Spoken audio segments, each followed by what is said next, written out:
get together right at this time? Will we stand up and fight this time? Will we get together right at this time? Yeah. Hallelujah. More praises to ya. Hallelujah. More praises to ya.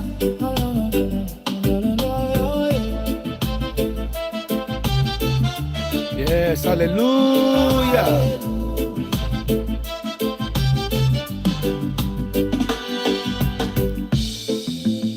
And I saw thrones, and they sat on them, and judgment was given to them. And I saw of those who had been beheaded for the witness of Yahusha and for the word of Yahuah Elohim, and who had not worshipped the beast nor his image, nor had received mark on their foreheads nor in their hands. And they lived and reigned with the Mashiach 1,000 years. Hallelujah. Yahuah. All right. It's wonderful to see all of you back. So this here, we're going to get into the book of Daniel. I'm going to be reading out of the scriptures, TS 2009. We're going to be talking about the anti-Mashiach, the false Messiah. Yahuah has been revealing some certain things to me, and I want to see if he shares the same thing with you all, because we know that every word needs to be established by 2 or 3 witnesses. And so I'm just going to present the verses,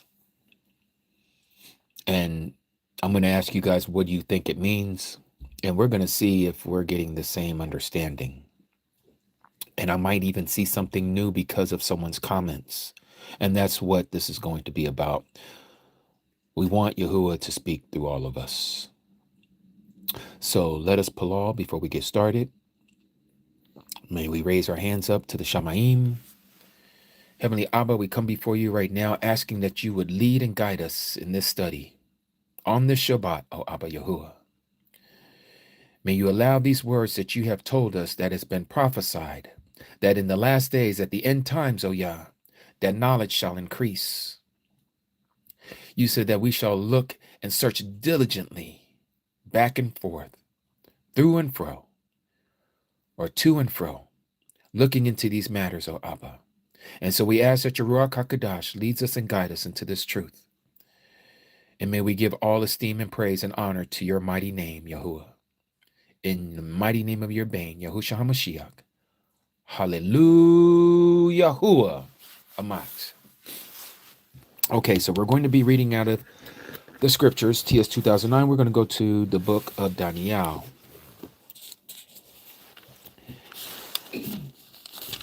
And so in the book of Daniel, we're going to start here in chapter 7.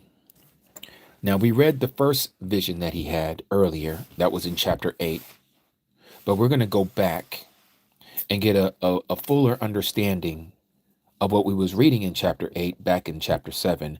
And we're going to proceed forward from there. So let me blow this up. Let me get my throat ready to go here as we read this together. Getting my cradle here straight. Let me blow this up on my phone so I can read with these old eyes of mine. Daniel chapter 7, verse 1. In the first year of Belshazzar, sovereign of Babal or Babylon, Daniel had a dream and visions of his head on his bed. Then he wrote down the dream, giving a summary of the matters. So he wrote it down, and he's giving us the summary of the matters. And this is what he said. Daniel spoke and said, I was looking in my vision by night and saw 4 winds of the Shamayim stirring up the great sea. And 4 great beasts came up from the sea, different from one another. The first was like a lion and had eagle's wings. I was looking until its wings were plucked off, and it was lifted up from the arats and made to stand on 2 feet like a man. And it was given a man's heart. And see, another beast, a second one, like a bear, and it was raised up on one side and had 3 ribs in its mouth between its teeth. And they said to it, Arise, devour much flesh. And after this I looked and saw another, like a leopard, which had on its back 4 wings of a bird. The beast also had 4 heads, and rule was given to it. And after this I looked in the night visions, and I saw a 4th beast, fearsome, burly, exceedingly strong, and it had great iron teeth. It devoured and crushed and trampled down the rest with its feet. And it was different from all the beasts that were before it, and it had 10 horns. Let me read this part again. And it was different from all the beasts that were before it, and it had 10 horns. I was thinking about the horns, then saw another horn, a little horn, the same as the little horn that we read about in Daniel chapter 8. And so going back here, I was thinking about the horns and then saw another horn, verse 8, a little one, coming up among them, and 3 of the first horns were plucked out by the roots before it. And see, eyes like the eyes of a man were in its horn, or in this horn, and a mouth speaking great words. I was looking until thrones were set up, and the Ancient of Days was seated. His garment was white as snow, and the hair of his head was like clean wool. His throne was flames of fire, its wheels burning fire. A stream of fire was flowing and coming forth from his presence, and 1,000 thousands served him, and 10,000 times 10,000 stood before him, and the judge was seated, and the books were opened. I was looking then, because of the sound of the great words which the horn was speaking. I was looking until the beast was unalived, and his body destroyed and given to the burning fire. And the rest of the beasts had their rule taken away, but a lengthening of life was given to them for a season and a time. I was looking in the night visions and saw one like the son of Enosh, coming with the clouds of the Shamayim. And he came to the Ancient of Days, and they brought him near before him. And to him was given rulership and preciousness and a reign, that all peoples, nations, and languages should serve him. His rule is an everlasting rule, which shall not pass away, and his reign that which shall not be destroyed. As for me, Daniel, my ruach was pierced within my body, and the visions of my head alarmed me. I drew near to the one of those who stood by, and asked him the certainty of all of this, and he spoke to me and made known to me the interpretation of the matters. So now we're going to read about the interpretation of the matters. Then the set apart ones, the Kadashim of the Most High, shall receive the rain and possess the rain forever, even forever and ever. This is us right here, underlined in blue. Then I desired for certainty concerning the 4th beast, which was different from all the others, very fearsome, with its teeth of iron and its nails of bronze, which devoured and crushed and trampled down the rest with its feet, and concerning the 10 horns that were on its head, and the other horn that came up, before which 3 fell. This horn, which had eyes and a mouth, which spoke great words, whose appearance was greater than his fellows, I was looking, and this horn was fighting against the set apart ones, the Kadashim, that's you and me, and was prevailing against them. That is, until the Ancient of Days came, and right ruling was given to the set apart ones, to us, the Kadashim of the Most High. And the time came that the set apart ones took possession of the reign. This is going to be in the future. This is what he said. The 4th beast is the fourth reign or the fourth kingdom on the earth, which is different from all the other reigns or kingdoms, and it devours all the earth, tramples it down and crushes it.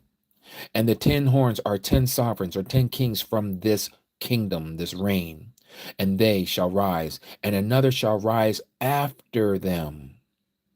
And it is different from the first ones. And it humbles 3 kings or sovereigns, and it speaks words against the Most High, and it wears out the set apart ones of the Most High, and it intends to change appointed times and law, and they are given into his hand for a time and times and half a time. But the judgment shall sit, and they shall take away its rule, to cut off and to destroy until the end. And the reign and the rulership and the greatness of the reigns under all the Shamaim shall be given to the people, again, you and me, the set apart ones of the Most High. His reign, his kingdom is an everlasting reign, an everlasting kingdom, and all rulerships shall serve and obey him. This is the end of the matter. As for me, Daniel, my thoughts greatly alarmed me, and my color changed, and I kept the matter in my heart. Now let's back up. What did we just read here? Let me ask all of you. How many beasts did we just read in Daniel chapter 7? How many did we just read?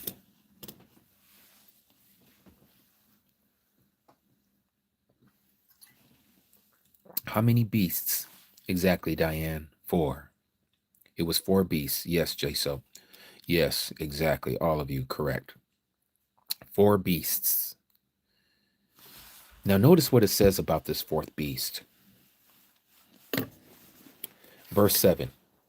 And after this, I looked in the night visions and saw a 4th beast, fearsome, burly, exceedingly strong. Notice it never says what type of a beast, because the first 3 beasts, it told us this. The first was like a lion. And it says, and another, or the second one, was like a bear. And the third one was like a leopard. Now, people have tried to put these 3 together and try to say that this was also what we're reading about in Revelation chapter 13. Let me show you what I'm talking about. This is what causes a lot of confusion in people who are reading prophecy, eschatology, end time events, and they don't know how to decipher this when Yahuah is telling us the interpretation. Okay, so let's read this here. Revelation chapter 13.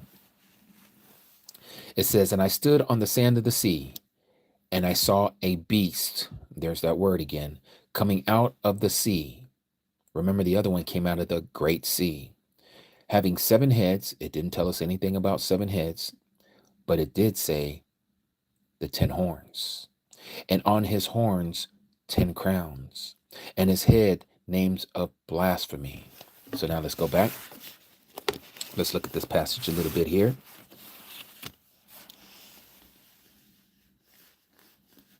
And we're going to go over here to verse 20. And concerning the 10 horns that were on its head, and the other horn that came up, okay, and then it says, before which 3 fell, this horn, which had eyes and a mouth, which spoke great words, whose appearance was greater than his fellows.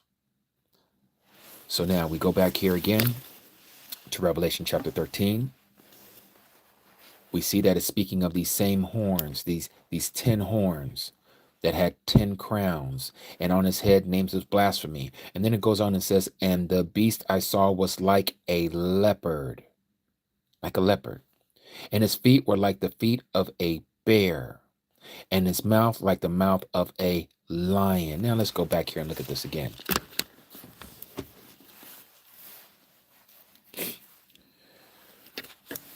Feet of a bear. Here it says, and I saw another beast, a second one, like a bear.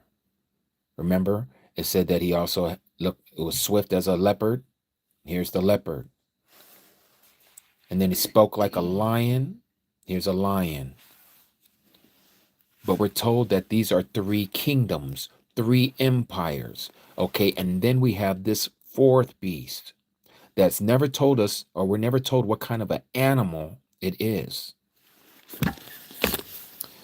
Oh, yes, Alexis, you're on it. You're on it. You are on it. So what are we being told here in verse 2 in Revelation chapter 13, verse 2? This beast that John saw was like a leopard, and his feet were like the feet of a bear, and his mouth was like the mouth of a lion.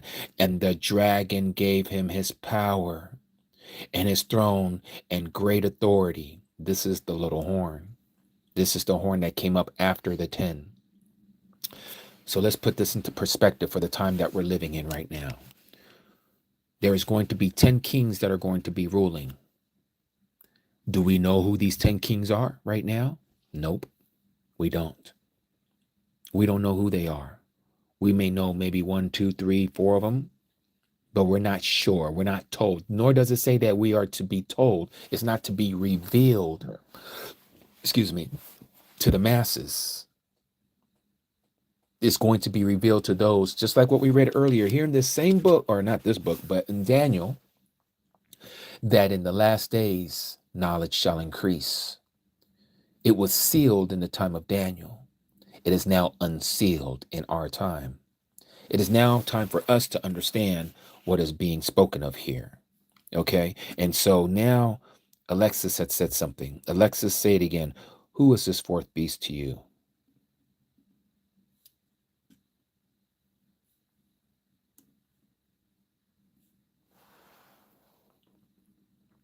Yep, reform. Very correct. Very correct. Yes, the Roman system. Yes, the RCC, Diane. All correct. The Roman Catholic Church. So if we're living, and we need to line this up in the time frame that we're living in right now. Okay, the first beast that we're told about. Let's go back here. This first beast that we're told about, the lion, it represents Babylon. Yeah. The second beast that we're told about represents Media Persia. The third beast that represents here is Greece. Remember, it had 4 wings on the back of this bird. This leopard is connected to what we were reading earlier in the second vision. Let me show you how this lines up.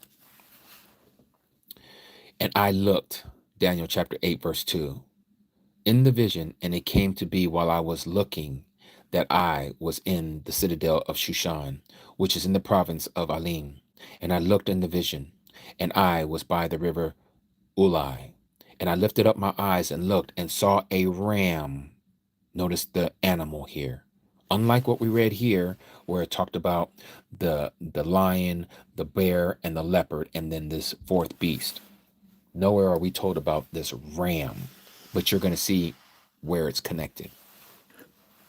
And it says that, and I lifted my eyes and I looked and saw a ram standing beside the river, and it had 2 horns, and 2 horns were, and the 2 horns were high, and one was higher than the other, and the higher one came up last. And I saw the ram pushing westward and northward and southward, so that no beast could stand before him. No other empire could stand before this empire. And there was no one to deliver from his hand. And while he did all this as he pleased, he became great. And he said, while he was observing, he saw a male goat that came from the west. Let me show you what I'm talking about here on this map here. Media Persia. Let me back this up a little bit here. For those of you, does anybody know what ancient Persia is today? What is ancient Persia today? What is the modern country's name for ancient Persia? Does anyone know? Yes, Nalia. Iran. Yes, Yochanan. Yep, Iran. Iran is Persia. They're also known as the Persians. Media is in this area, okay? So both of these areas, Media and Persia, was one. And Media took over Babylon. Babylon was in this area over here, which is east of Yasharal, okay, of Yahudah, of Judah. It was here. All right. So now we go back here again, and it says, what did it say? It says that the ram or the goat, let me see, where was I? And he came, and the goat had a conspicuous horn. Okay, but this goat came from the west. The ram is Media Persia. There's Greece right there. It's to the west of Media Persia. It says from the west. The goat came from the west over the surface of all the earth without touching the ground, meaning that he came swiftly. And the goat had a conspicuous horn between his eyes. And he came to the ram that had two horns, which I had seen standing beside the river, and ran at him in a rage of his power. And I saw him come close to the ram, and he became embittered against him, and struck the ram and broke the two horns. So that means that he destroyed Media Persia. Alexander the Great from Greece is the one history tells us historically that he was the one that took out Media Persia, the empire. And it goes on and it says, and the male goat became very great, but when he was strong, the large horn was broken, and in place of it, and this is where we connect it to the leopard, and in place of it, four conspicuous ones came up towards the four winds of the heavens. So now let's go back and look at this. The first vision, what did he say about the leopard? After this, I looked and saw another like a leopard, which had on its back four wings of a bird. What did we see here? What did it talk about? It says that, let me see if I can find it, because I'm going back and forth and I'm looking for it. And it says, in its place, four inconspicuous ones came up towards the four winds of the earth. So now we know that the goat is the leopard in the first vision. Okay, but now it's talking about the fourth beast. So when we go back here to the second vision, what did it say after this? It says that in place of the four conspicuous ones came up towards the four winds of the heavens. And it says, and from one of them came a little horn, which became great or exceedingly great. What horn is that? That is the anti-Mashiach. So it's saying that out of one of these four kingdoms that was dispersed from, where am I at here? From this leopard, one of them was going to become strong. That one that became strong, that became the fourth beast, is Rome. Is Rome. And so this is where we find ourselves as we're reading here. And from one of them came the little horn. This is the anti-Mashiach, the false Messiah, which became exceedingly great towards the south and towards the east and toward the splendid land or the promised land. And it, that is the anti-Mashiach, became great up to the host of the Shamaim, up towards the heavens. And it caused some of the hosts of some of the stars to fall to the earth. Now here we're getting apocryphal speech. It talks about how some of the stars to fall to the earth. What is stars indicative of? Anybody know what the stars represent here that fell to the earth? What are these stars that fell to the earth? Yes, angels, exactly. And not only are they the angels or messengers, but they are the fallen ones, the wicked ones. Yeah? So we see the same thing in Revelation chapter 12. Let's go there real quick. Revelation chapter 12. In Revelation chapter 12, it says this. And there came to be fighting in the Shama. Mikael, that is Michael, and his messengers, his angels, fought against the dragon. And the dragon and his messengers, his angels, fought against who? Mikael and his messengers. But they, that is the dragon, and those that followed him, they were not strong enough, nor was place found for them in the Shama any longer. So if there was no place found for them in the heavens, what happened? Those stars fell to the earth. Those heavenly beings, those angels were cast down to this physical earth. And the dragon, the great dragon, was thrown out, that serpent of old, called the devil and Shaitan, who leads all the world astray. He was thrown to the Arats, to the earth. Same verbiage, to the earth. And his messengers were thrown out with him. So we go back here and we read this passage again. And it says, what about this? And it became great, up to the host of the Shamaim. This is what Satan always wanted. We're going to read that here in a minute. And it caused some of the host and some of the stars to fall to the earth. And it trampled them down. Trampled who down? Not the fallen ones. It trampled on us. He trampled. This is where the great tribulation starts. It even exalted itself as high as the prince of the host. Again, we know this to be the Mashiach, the Messiah.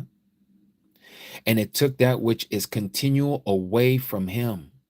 Again, those of us who give praise and worship to him, and threw down the foundation of his set apart place, meaning what was spoken, what was given, and threw down the set apart place. Well, we know they're getting ready to build this false temple. We know that's not the temple that has been unctioned by our Abba Yahuah. He didn't tell them to build that thing. They're doing it. That is the abomination. It's abominable. It's disrespectful, because we are his temple now. We are the ones that have been made without hands. He dwells in us. We are the true temple. We're the true third temple, not this one that they're making right now.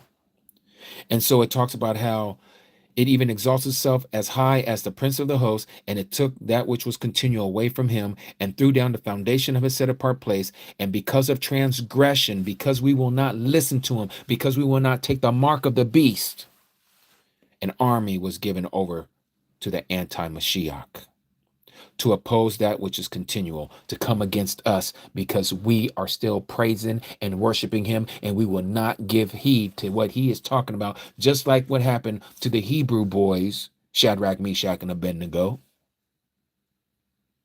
before Babylon's king Nebuchadnezzar, and they were thrown into the furnace. You all know this story. Well, instead of a furnace this time, we're going to get beheaded, just like it says in Revelation chapter 20, verse 4.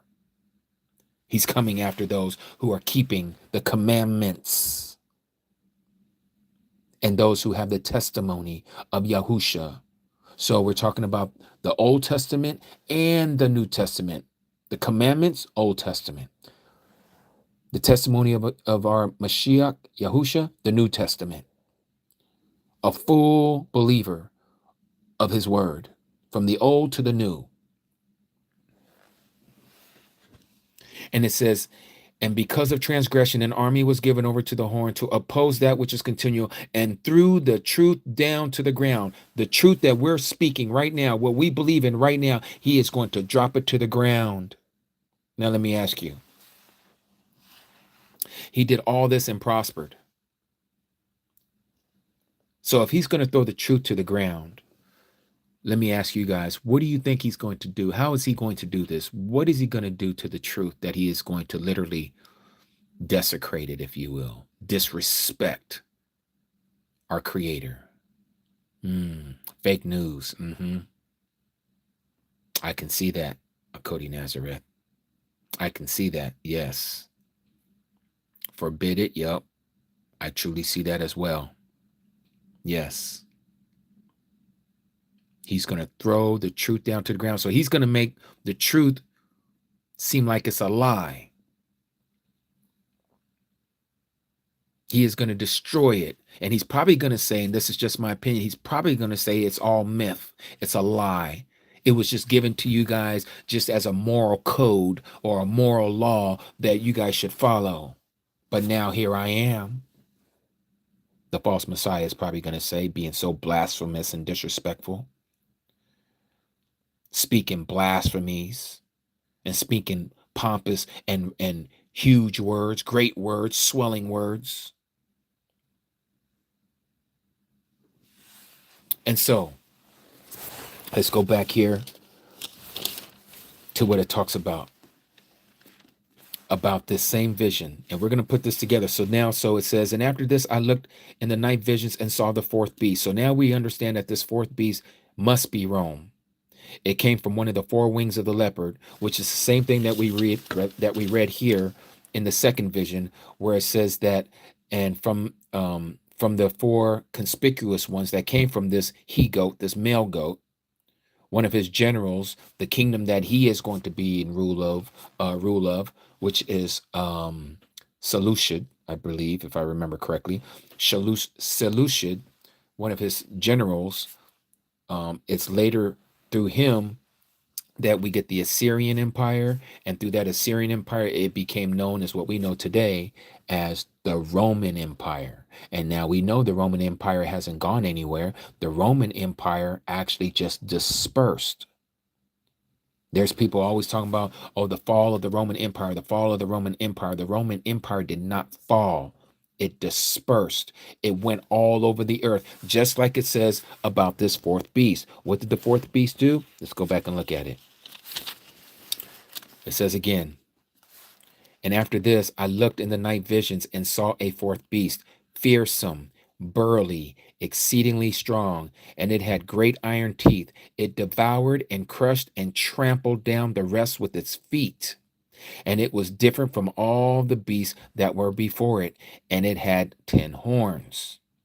Now, here we are again. This is bringing us to the last times, the last days, the latter times of the times that we live in.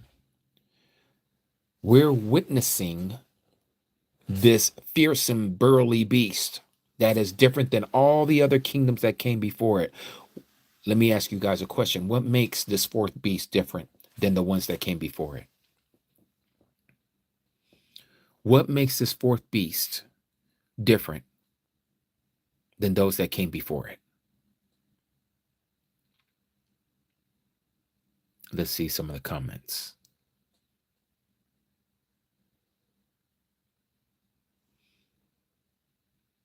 He's got Shaitan's power. Well, all of them has Shaitan's power. All of them have Shaitan has been ruling each one of those kingdoms.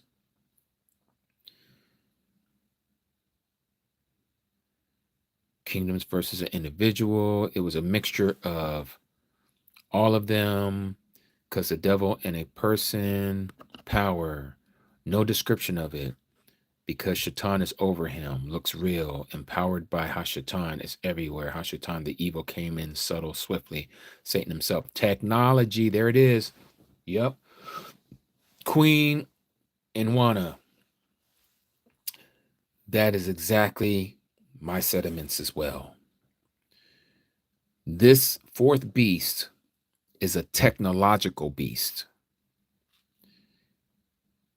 As we continue on, you're going to see that it's technological. That makes it different than all the ones that came before it. They all have military hardware. They all have those that are going to go out there and fight to strengthen their empire, to lay down the law, the authority of the king and his wishes. But now something is different about this fourth beast than all those that came before it. And mind you, it has evolved from its time of being an Assyrian kingdom to the Roman kingdom to what the Roman kingdom has become now in these last days. And so here we have verse 8. I was thinking about the horns, then saw another horn, a little one, coming up among them, and 3 of the first horns were plucked out from the roots before it, and see, eyes like the eyes of a man were in its horn, and a mouth speaking great words. This is the same great words that we read about in Revelation chapter 13. Remember what he says here. It says, and the beast that I saw was like a leopard, and the feet were like the feet of a bear, and the mouth was like the mouth of a lion, and the dragon gave him his power and his throne and great authority.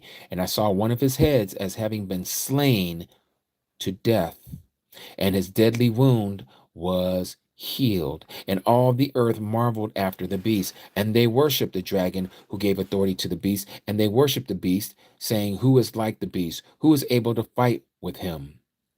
And then verse 5 says this, and he was given a mouth speaking great matters and blasphemies, and he was given authority to do so for 42 months or 3.5 years, time times a half a time, 1,260 days. This is that great mouth speaking great matters. Same thing that we read here in Daniel about here, and mouth speaking great words about this little horn, this false Messiah, this anti-Mashiach.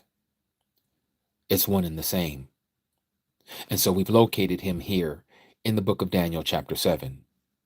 Now, when you read this, and I want you to see, and I've shared this before, but when you read this, you notice what I have underlined in blue. It's what I like to call a parenthetical pause. It's like putting parentheses around this passage of scripture here. It's like a pause moment. And so let me tell you what I'm talking about. Okay, so remember what we're speaking of here, how it talks about how this horn and a mouth speaking great words. And then it's like all of a sudden, the Nabi, Daniel, or the prophet Daniel, his attention was affixed to something else, and it was purposely affixed to something else, because now he stops talking about this beast system and this false Messiah, and then he starts talking about, I was looking until thrones were set up, and the Ancient of Days was seated, and his garment was white as snow, and the hair of his head was like clean wool. His throne was the flames of fire, its wheels burning fire. A stream of fire was flowing and coming forth from his presence, and 1,000,000 served him, and 10,000 times 10,000 stood before him. The judge was seated, and the books were open. So right here, everything that's underlined in blue, it was as if, not as if, but it was that Daniel, his attention was shifted by Yahuah so that he saw the end of the matter. This is what's going to happen. This is judgment day. This passage right here that we're reading about how 10,000 times thousands were in front of him and the books were open. This is exactly what we read in Revelation chapter 20. And let me take you there real quick. For those of you who are taking notes, you might want to connect the two, and this is exactly what you're getting. And this is what it says here. Notice what it says.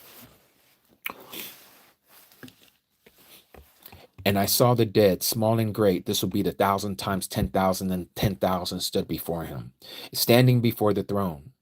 And books were open, just like what we just read in Daniel. And another book was open, which is the book of life. And the dead were judged from that what was written in the books according to their works. Notice the word books is plural, according to their works. And the sea gave up the dead who were in it, and death and Sheol gave up the dead who were in them.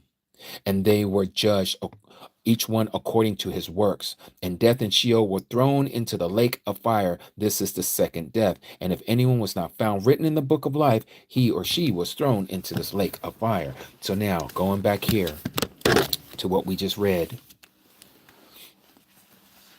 this is what we was reading here.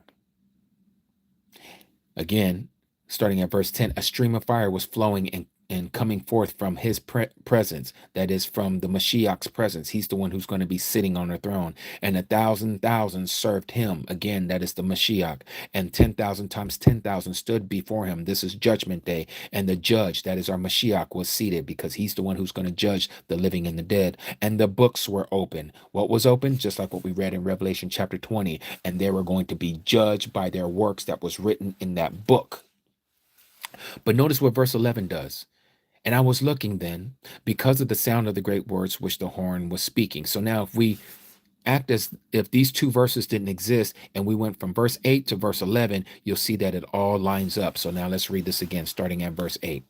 I was thinking about the horns, then saw another horn, a little one, coming up among them, And 3 of the first horns were plucked out by the roots before it. So 3 kings are going to be destroyed, or 3 kingdoms of these 10 kingdoms of 10 kings. 3 of them are going to be taken over by the anti-Mashiach. He is going to rule over these other 3 provinces, or these other 3 kingdoms. And it says, and see, eyes like the eyes of a man were in this horn, and a mouth speaking great words. Now let's jump down to 11. I was looking then, because of the sound of the great words which the horn was speaking. Because remember, he was speaking great words. So he goes down and he says, because of the sound of the great words which the horn was speaking. So you see how where it left off, it picks right back up in verse 11. I was looking until the beast was unalived, and his body destroyed and given to the what? The burning fire. That's the lake of fire. But then it says this, and the rest of the beasts had their rule taken away, but a length of life was given to them for a season and a time. Why a length and a season and time was given to the length of their life? Because even though they didn't die physically, they were captured. Let's go to Revelation chapter 20. Or is it chapter 19? Chapter 19. Let's read this part here.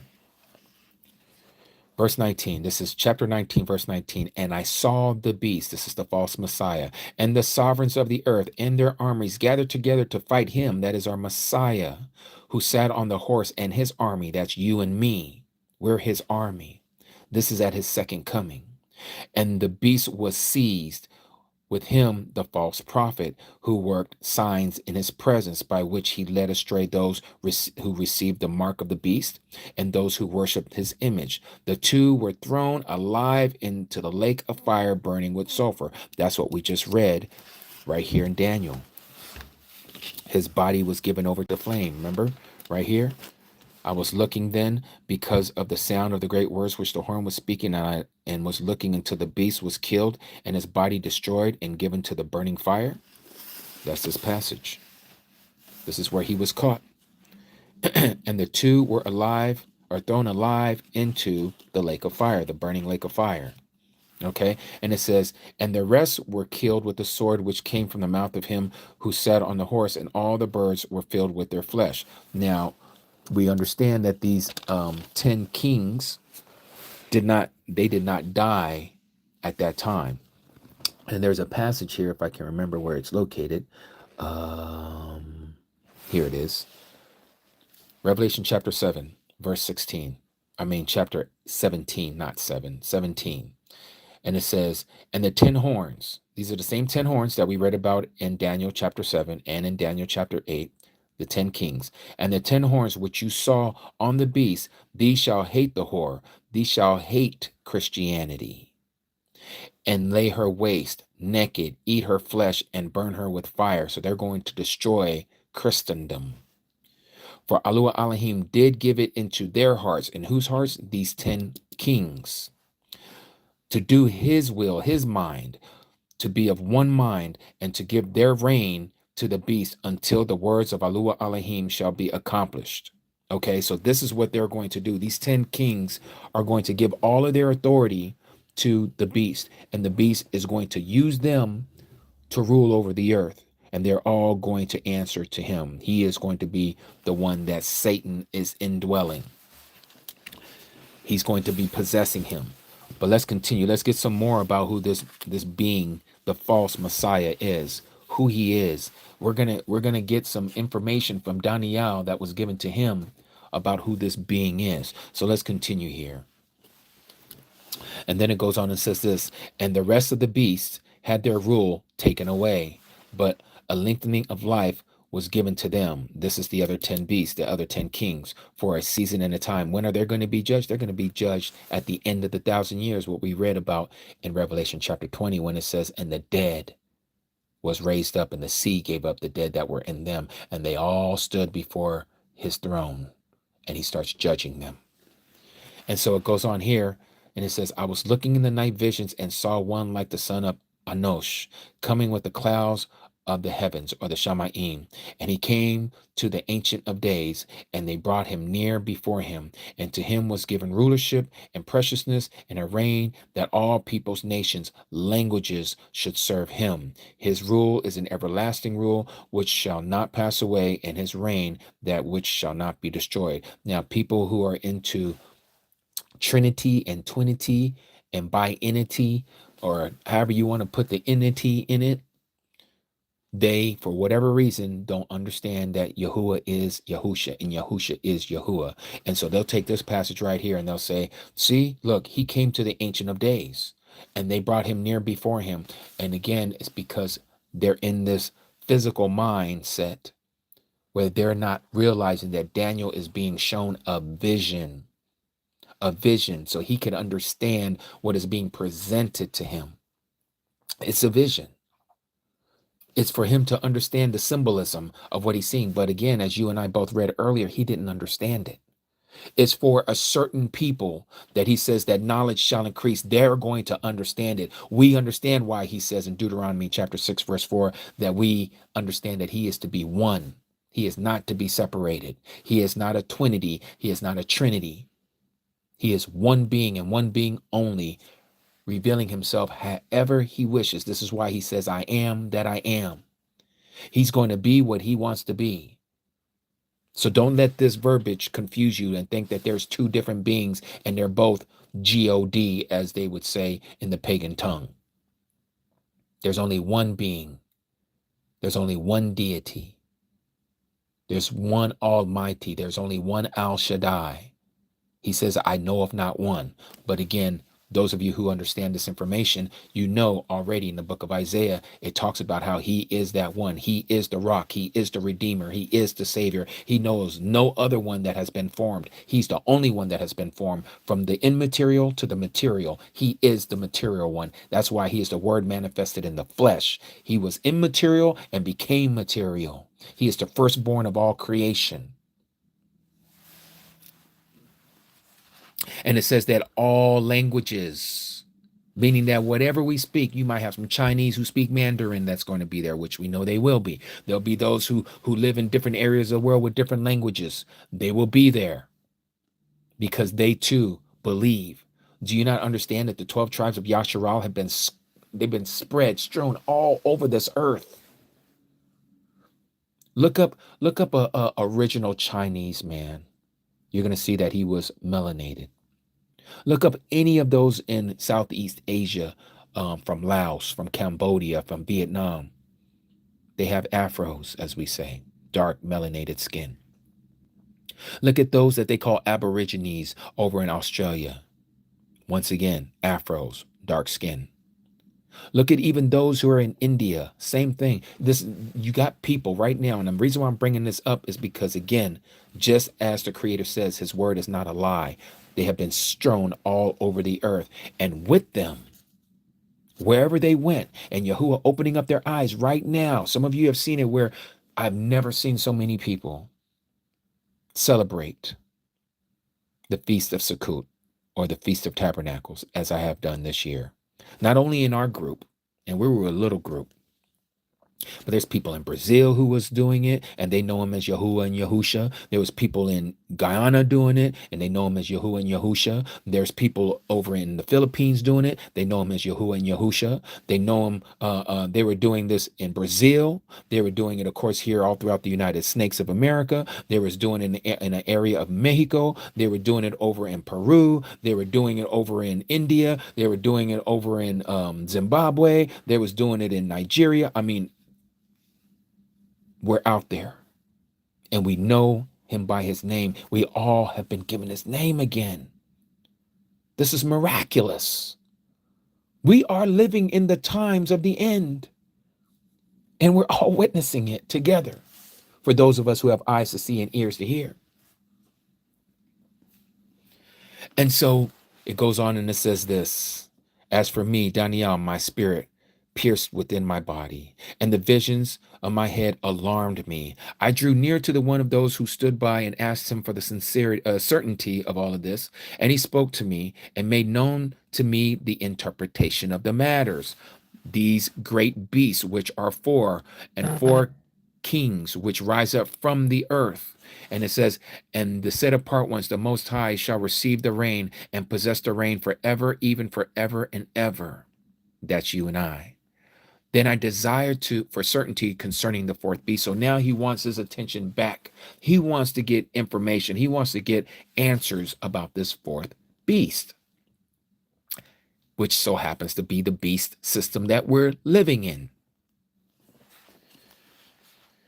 which was different from all the others, meaning all the other kingdoms. Very fearsome, with his teeth of iron and his nails of bronze, which devoured, crushed, and trampled down the rest with its feet. And concerning the 10 horns that were on its head, and the other horn that came up, before which 3 fell. Same thing that we read about in the book of Revelation. This horn, which had eyes and a mouth which spoke great words, whose appearance was greater than his fellows. So now we're given a little bit of information physically of what he looks like. It says, whose appearance was greater than his fellows. So he doesn't look like the other so-called politicians, other rulers, other leaders. And it goes on and says this, I was looking, and this horn was fighting against the Kadashim, the set apart ones, those who know the truth and follow the truth, and was prevailing against them. Same thing that we're told in the book of Revelation. Let's go to chapter 13 again. What does it say in Revelation chapter 13 about what he does to us? And it says here, and he opened his mouth in blasphemy, verse 6, against Yahuah Elohim, to blaspheme his name and his tent and those dwelling in the Shama. And it was given to him to fight with the set apart ones. Same thing what we're reading in Daniel. And to overcome them. Did it not say that he prevailed over us? And authority or power was given to him over every tribe, language, and country or nation. And all those dwelling on the earth, on the Arats, whose names have not been written in the book of life of the slain lamb from the foundation of the world, they're going to worship him. They're going to worship him.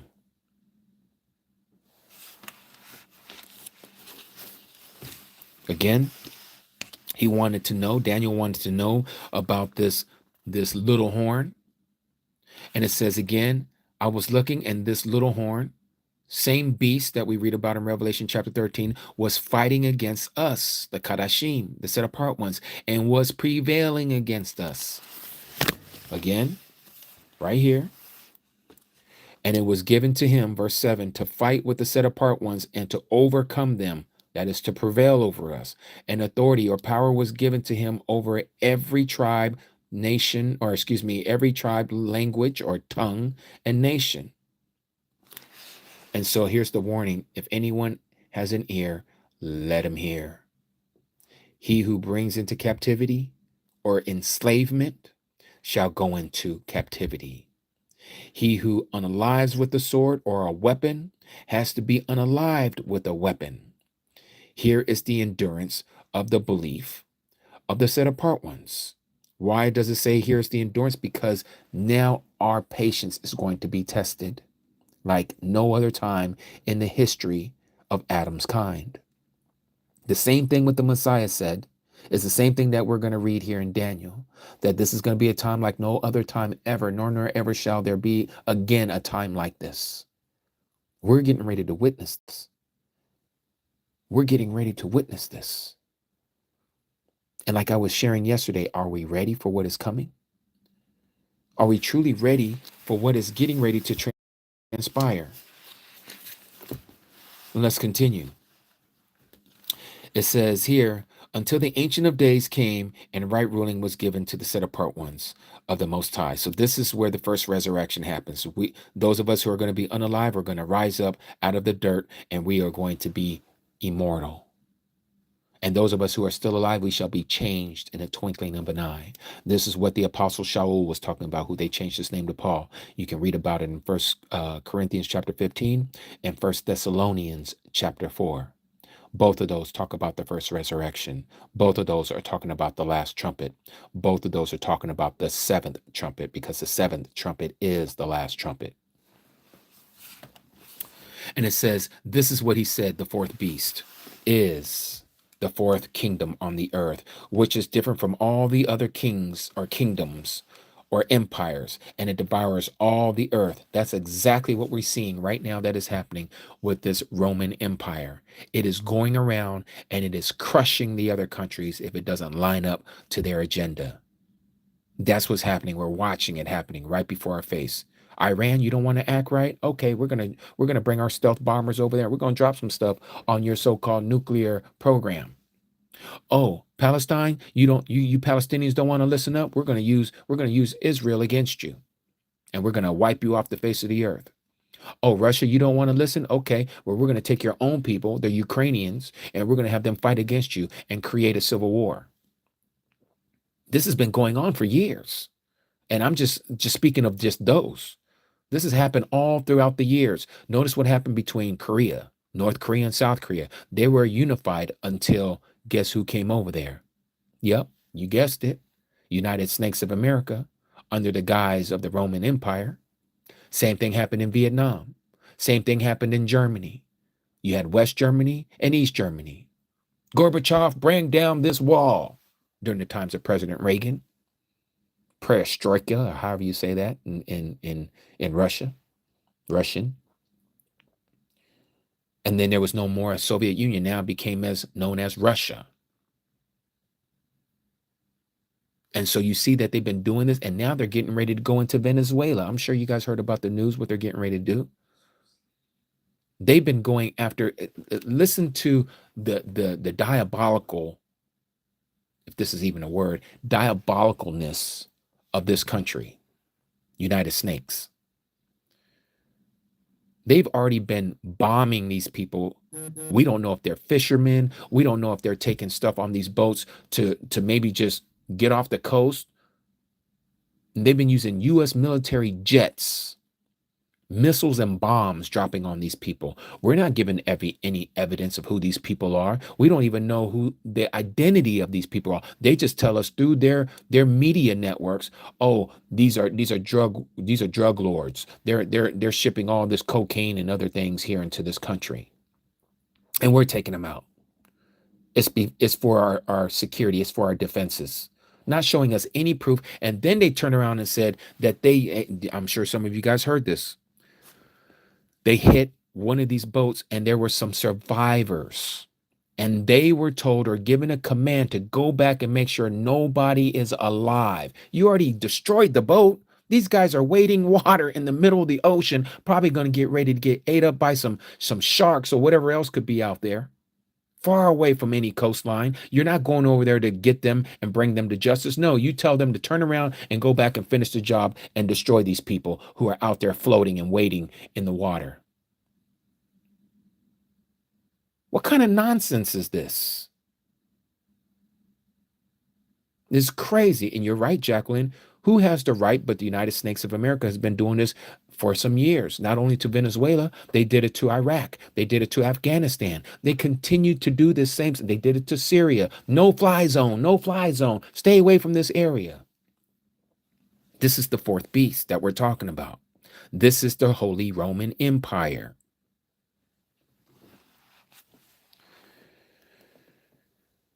It says, and the 10 horns are the 10 kings from this kingdom. They shall rise, and another shall rise after them, and is different from the first ones, and it humbles 3 sovereigns, and it speaks words against the Most High, and it wears out the set apart ones of the Most High, and it intends to change the appointed times and law, and they are given into his hand for times and half a time. This is exactly what the fourth kingdom has done. They have changed the appointed times. This is why we have all these holidays, this time of the season that we're seeing everybody celebrating and doing and teaching their children. This fourth beast, this fourth kingdom is the one that did it. They're the ones who changed the appointed times of Yahuah. They have changed the calendar. They changed all of this. And that's what you're reading here. It's right there in our face. They changed the laws and they changed the appointed times. They tell you don't have to follow the law. They're the ones who did it. It's this fourth kingdom. This is what Christianity is all about. They gave you Christianity. It is the Roman Empire's religion. You can go to any military base in the United States of America and you're going to find a chapel or a cathedral. Before they started making it all inclusive, they used to have crosses on top of those things because it venerated Christianity. And most of them were bishops or cardinals or what have you, wearing a U.S. military outfit. And they would call it the chapel. And then as time went on and you started having Wiccans and you started having Satanists and you have all these other people who are joining the military in this United States of America where everything goes because it is the land of Babylon. It's the land of confusion. They're going to allow you to have all these different religions and you can worship them all out of this building called the chapel on these military bases. Because that's what Rome does.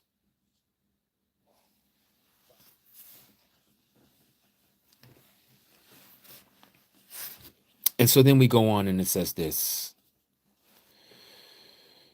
Verse 26, but judgment shall sit, and they shall take away its rule, shall take away Satan's rule, to cut off and to destroy it until the end. And the reign and the rulership and the greatness of the reigns under all the heavens shall be given to the people, again to us, the set apart ones of the Most High. His reign is an everlasting reign. Our Messiah's kingdom is an everlasting kingdom, and all rulership shall serve and obey him. This is the end of the matter. As for me, Daniel, my thoughts greatly alarmed me, and my color changed, and I kept the matter in my heart. Now, notice how many times it says, and I have it all underlined in blue so you can see this here. Notice how it says here, and I was looking until the thrones were set up and the Ancient of Days was seated. And he talks about how and 1,000 times 10,000 served him, okay, before his presence. And then we read here again, and it says, and he came to the Ancient of Days, and they brought him near before him, and to him was given rulership and preciousness and reign, and that all the peoples, nations, and languages shall serve him. His rule is an everlasting rule, which shall not pass away, and his reign that which shall not be destroyed. Same thing again. Then the set apart ones of the Most High shall receive the kingdom and possess the kingdom forever, even forever and ever. And then it says it again, until the Ancient of Days came and the right ruling was given to the set apart ones of the Most High. And the time came for the set apart ones to take possession of the kingdom. Again, just like it says here, to receive the kingdom. And now again, it says it here, and it says, and the reign and the rulership and the greatness of the reigns under all the heavens shall be given to the people. Again, the set apart ones of the Most High, his reign and his everlasting reign, and all rulership shall serve and obey him. So we see it again and again, backing it up.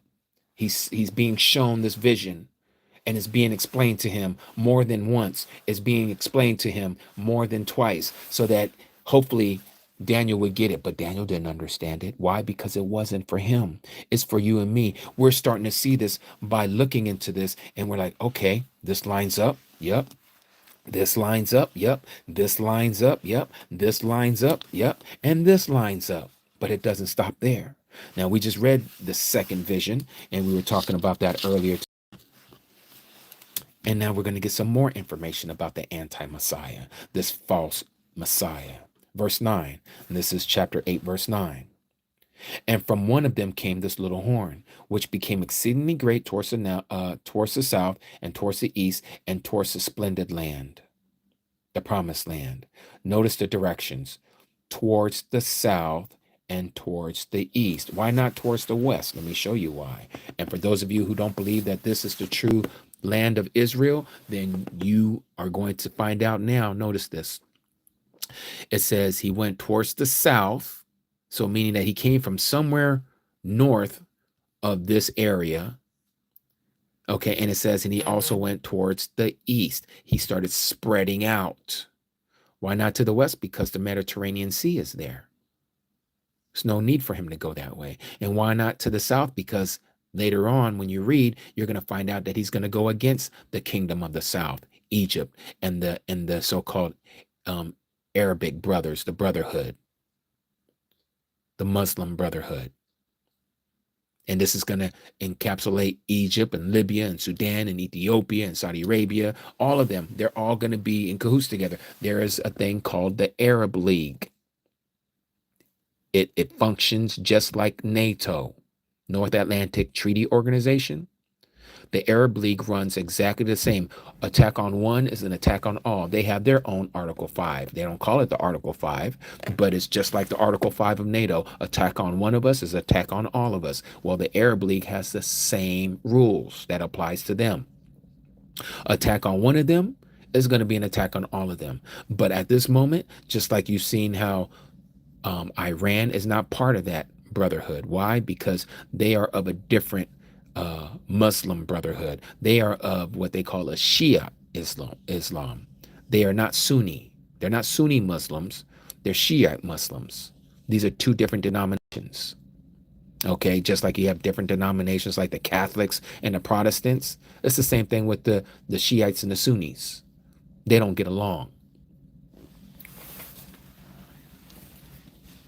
And so let's continue. And it says here, verse 10, and it became great up to the host of the Shamaim, and it caused some of the hosts of some of the stars to fall to the earth. We were talking about this earlier, and he trampled them down. Okay, it even exalted itself as high as the prince of the host. We know this to be the Messiah, and it took that which is continual away from him. Again, worship, and threw down the foundation of his set apart place.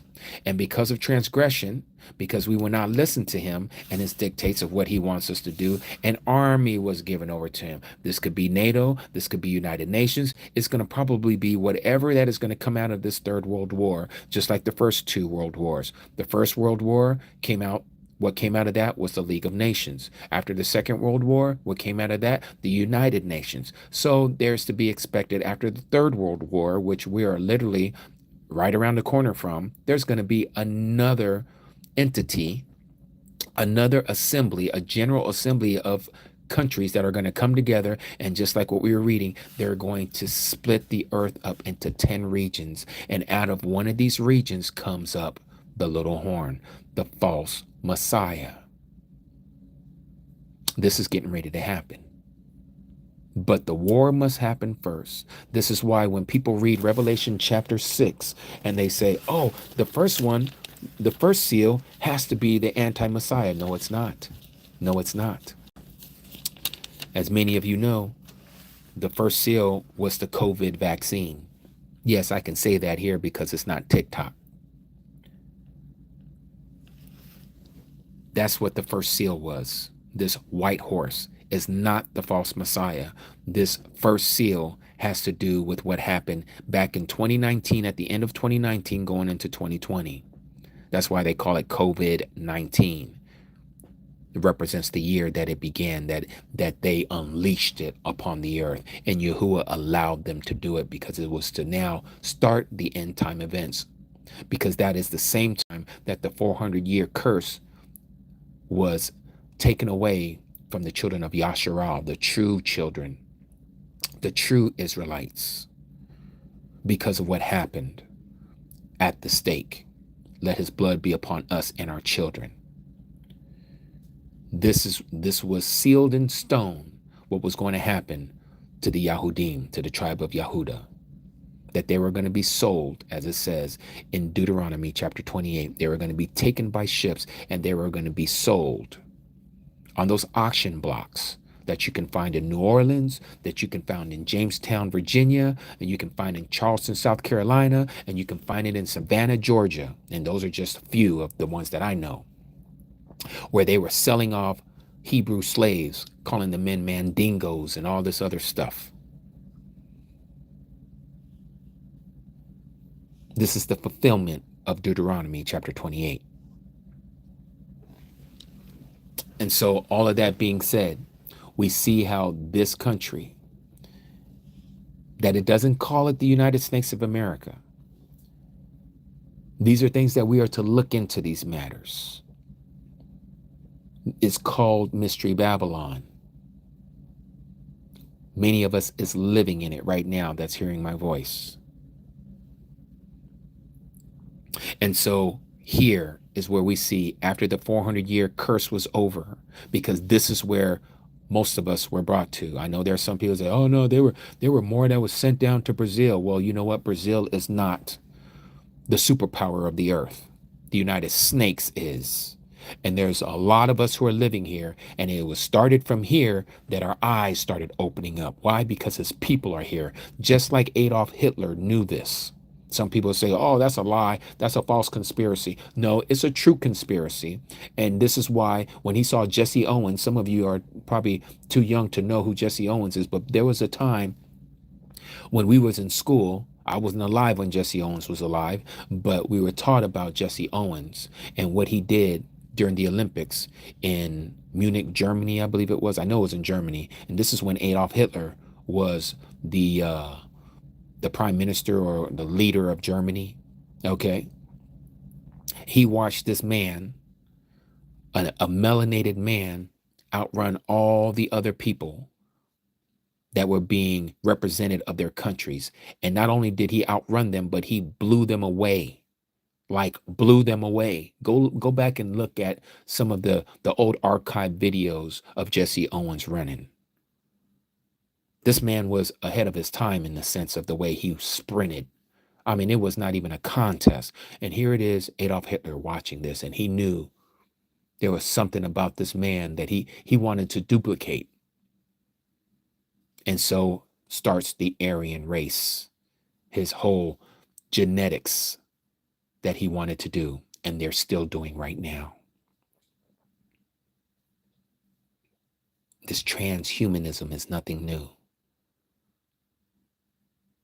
They're trying to do this. This is what it means when you read in the book of Daniel about the 10 toes, that the iron did not mix with the clay.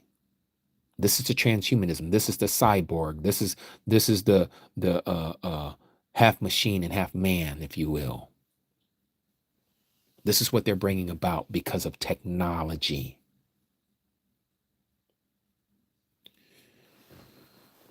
And so again, the first seal has already been broken. We are now living out the second seal, the fiery red horse, and a great sword was given to the rider who was sitting on that horse to take away shalom or peace from the earth. This is what we were reading.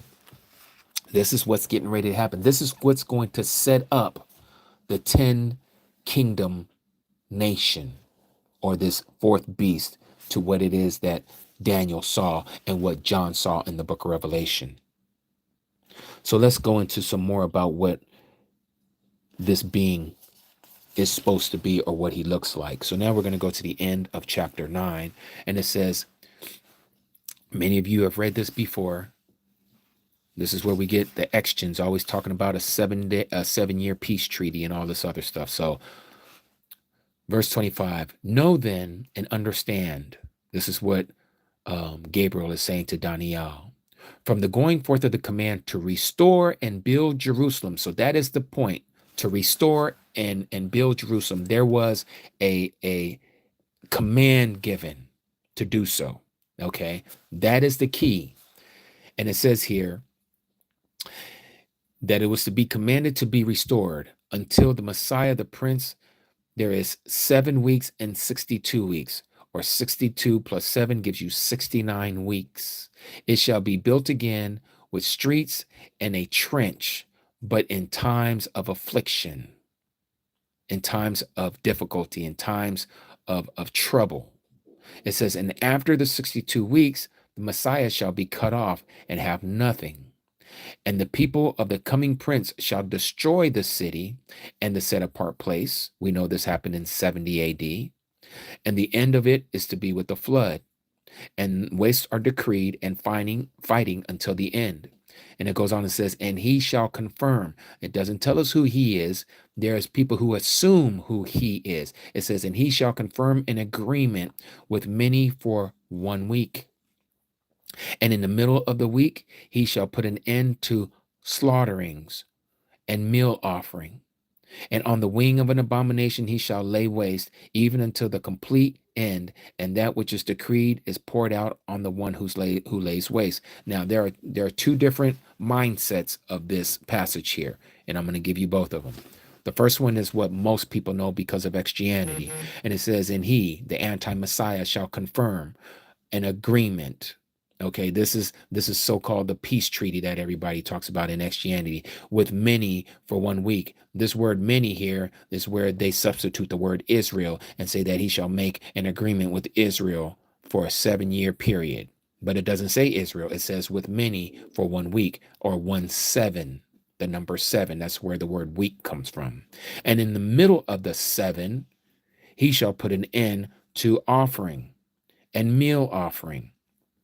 Okay, and this is where they get the whole thing about the third temple, and that the Jewish people over there, they're going to start doing their so-called slaughterings again, their sacrificial laws again, right? Which Yahuah had already taken away. He removed it. This is why the Son had to come, and the S-O-N, not the S-U-N. And the Son came, and he did what he did for us on the tree. He unalived himself on the tree for our transgressions. And so now, for those of us who accept him, we have the right to become sons and daughters of the Most High. But again, we continue, and it says, and on a wing of an abomination he shall lay waste. So he, meaning the anti-Mashiach, this is where you have those who believe that he comes into the third temple, this false temple that they're erecting right now, and he is going to demolish it, and he's going to set up his throne in the most high place in there. This again is what Christianity teaches from their understanding of the interpreting of this passage in verse 27. And it says, and on the wing of abomination lays waste, even until the complete end, and that which is decreed is poured out on the one who lays waste. Now, here's the other interpretation. And he, that is our Messiah, shall confirm an agreement. In Matthew chapter 26, what did he do on the day of Passover? He says, take of this bread, this is my body. And then he said, take and drink of this cup, this is my blood, of the renewed agreement. The renewed agreement. He shall make a new agreement, confirm an agreement that was foretold.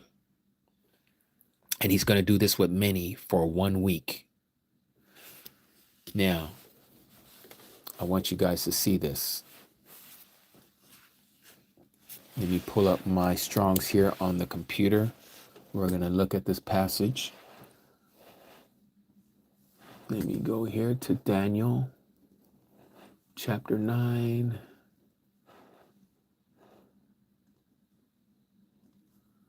Verse 27. Okay, let me blow this up before I show it to you guys here. Okay.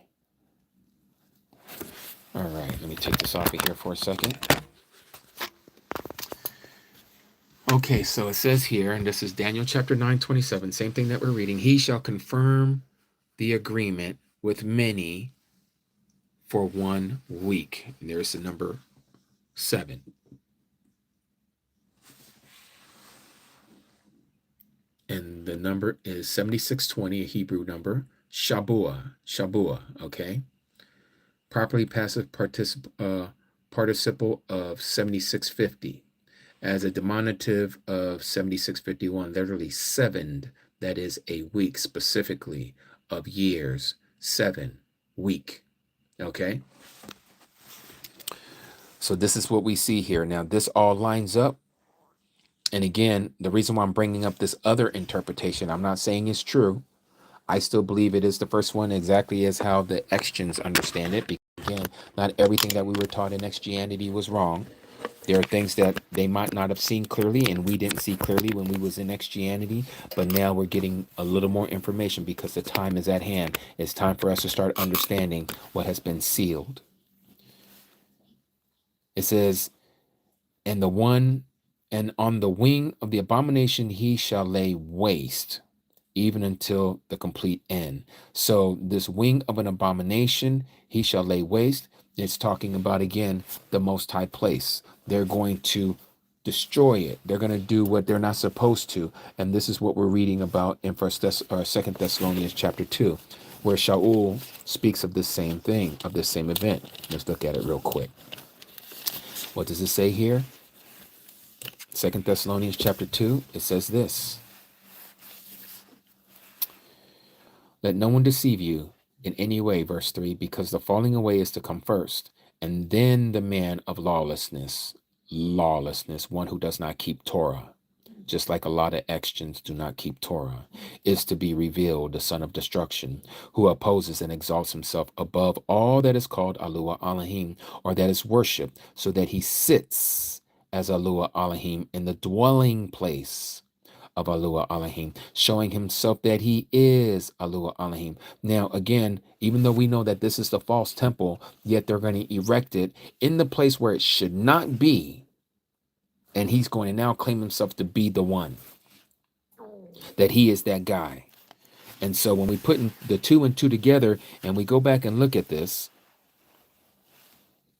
and he shall confirm an agreement with many for 1 week, or 1 7-year period, and in the middle of the week, in the middle of that period, and we know it all lines up with 1,260 days, or 3.5 years, or 42 months, it all lines up in the middle of the week, he shall put an end to slaughtering and meal offering, and on the wing of an abomination he shall lay waste even until the complete end, and that which is decreed is poured out on it who lays waste. Now, let's go back to Revelation chapter 13. What is he going to do? Let's look at this again in Revelation 13. It says this. And they worshiped the dragon who gave authority to the beast. This is verse 4. And they worshiped the beast, saying, who is like the beast, who is able to fight with him. Again, this is the anti-Mashiach. And he was given a mouth speaking great matters and blasphemies, and he was given authority to do so for 42 months, or that is in the middle of the 7-year period. And he opened his mouth in blasphemies against Yahuah Elohim, to blaspheme his name and his tent and those dwelling in the heaven. Okay. And it was given to him to fight with the set apart ones and to overcome them. And authority was given to him over every tribe, tongue, and nation, and all those who dwell on the earth, whose names have not been written in the book of life of the slain lamb from the foundation of the world, and shall worship him. He who, if he has an ear to hear, if anyone has ears to hear, let him hear. He who brings into captivity shall go into captivity. He who unalives with the sword shall be unalived with the sword. Here is the endurance of the belief of the set apart ones. And then it goes on and says, and I saw another beast coming up out of the earth, out of the Arats. Remember, the other one came out of the sea. This one comes out of the earth. And he had 2 horns like a lamb and spoke like a dragon. And he exercises all the authority of the first beast, okay, in his presence, and causes the earth and those who dwell in it to worship the first beast, whose deadly wound was healed. And he does great signs, so that he even makes fire come down from the heaven and on the earth before men. Now, I've seen people twist all this up because they're trying to get the words of the prophecies to line up with what they believe in scripture. And they say, oh, this is Elon Musk. This is what he's doing with all his, whatever he calls that, Snapdragon missiles or rockets or whatever that goes up and back down and all this stuff. They say, yeah, he even calls fire down from the heavens. And this is Elon Musk. This is what he's doing. I don't believe he's the guy, but I believe that he's one of the guys that is going to make an image to this beast. But let's go on. That's just my opinion. And it says here, and he leads astray those dwelling on the earth because of those signs. Notice that he leads astray. He deceives them who dwell on the earth because of these signs which he was given to do before the false Messiah. Saying to those dwelling on the earth to make an image to the beast, who was wounded by the sword and yet lived. And there was given to him to give spirit, that is breath, to the image of the beast, that the image of the beast should both speak and cause to be unalived as many as would not worship the image of the beast. And we all know this passage, that he causes all, both small and great, rich and poor, free and slave, to be given a mark upon their right hand or upon their foreheads, and that no one should be able to buy or sell except he that has the mark or the name of the beast or the number of his name. And here is the wisdom. He who has understanding, let him calculate the number of the beast, for it is the number of a man, and his number is 666. Or as it shows in the Greek, it gives you 3 Greek letters. And those 3 Greek letters Man, I said I was going to have it up here and I didn't. I don't think I have it. Hold on one second. Let me see if I have it here. Did I put it up? I don't think I did. But let me show you this. Now, we were talking about this earlier. Actually, I'll show you guys that here in a minute because I don't want to cause confusion. But let's say this. And as you all know, we just walked it down to what this fourth beast is. And this fourth beast is Rome. And this Roman Empire did not fall. It just dispersed. This Roman Empire is the fourth beast, and it is the fourth beast that will be here when the Messiah cracks the sky. We're living in that fourth beast. We are in it right now. Okay, many of us, in fact, all of us who live in Western culture, civilization, we are in that beast system. The other ones are coming into play, like China and all these other ones that are coming into play because of technology. Okay, and they're all going to be ruled and reigned by this one being, and it's going to be Satan through the anti-Messiah. And so we know that he is going to cause all, both small and great, rich and poor, to receive this mark upon their right hand or upon their forehead. This is the technology that was not available at any other time in the history of Adam's kind. No one else at no other time in the history of man had the technology to mark every man, woman, and child, to know where they're at, to make sure that they are not being able to do any commerce unless they have this mark. You had to have the right, the privilege to do so.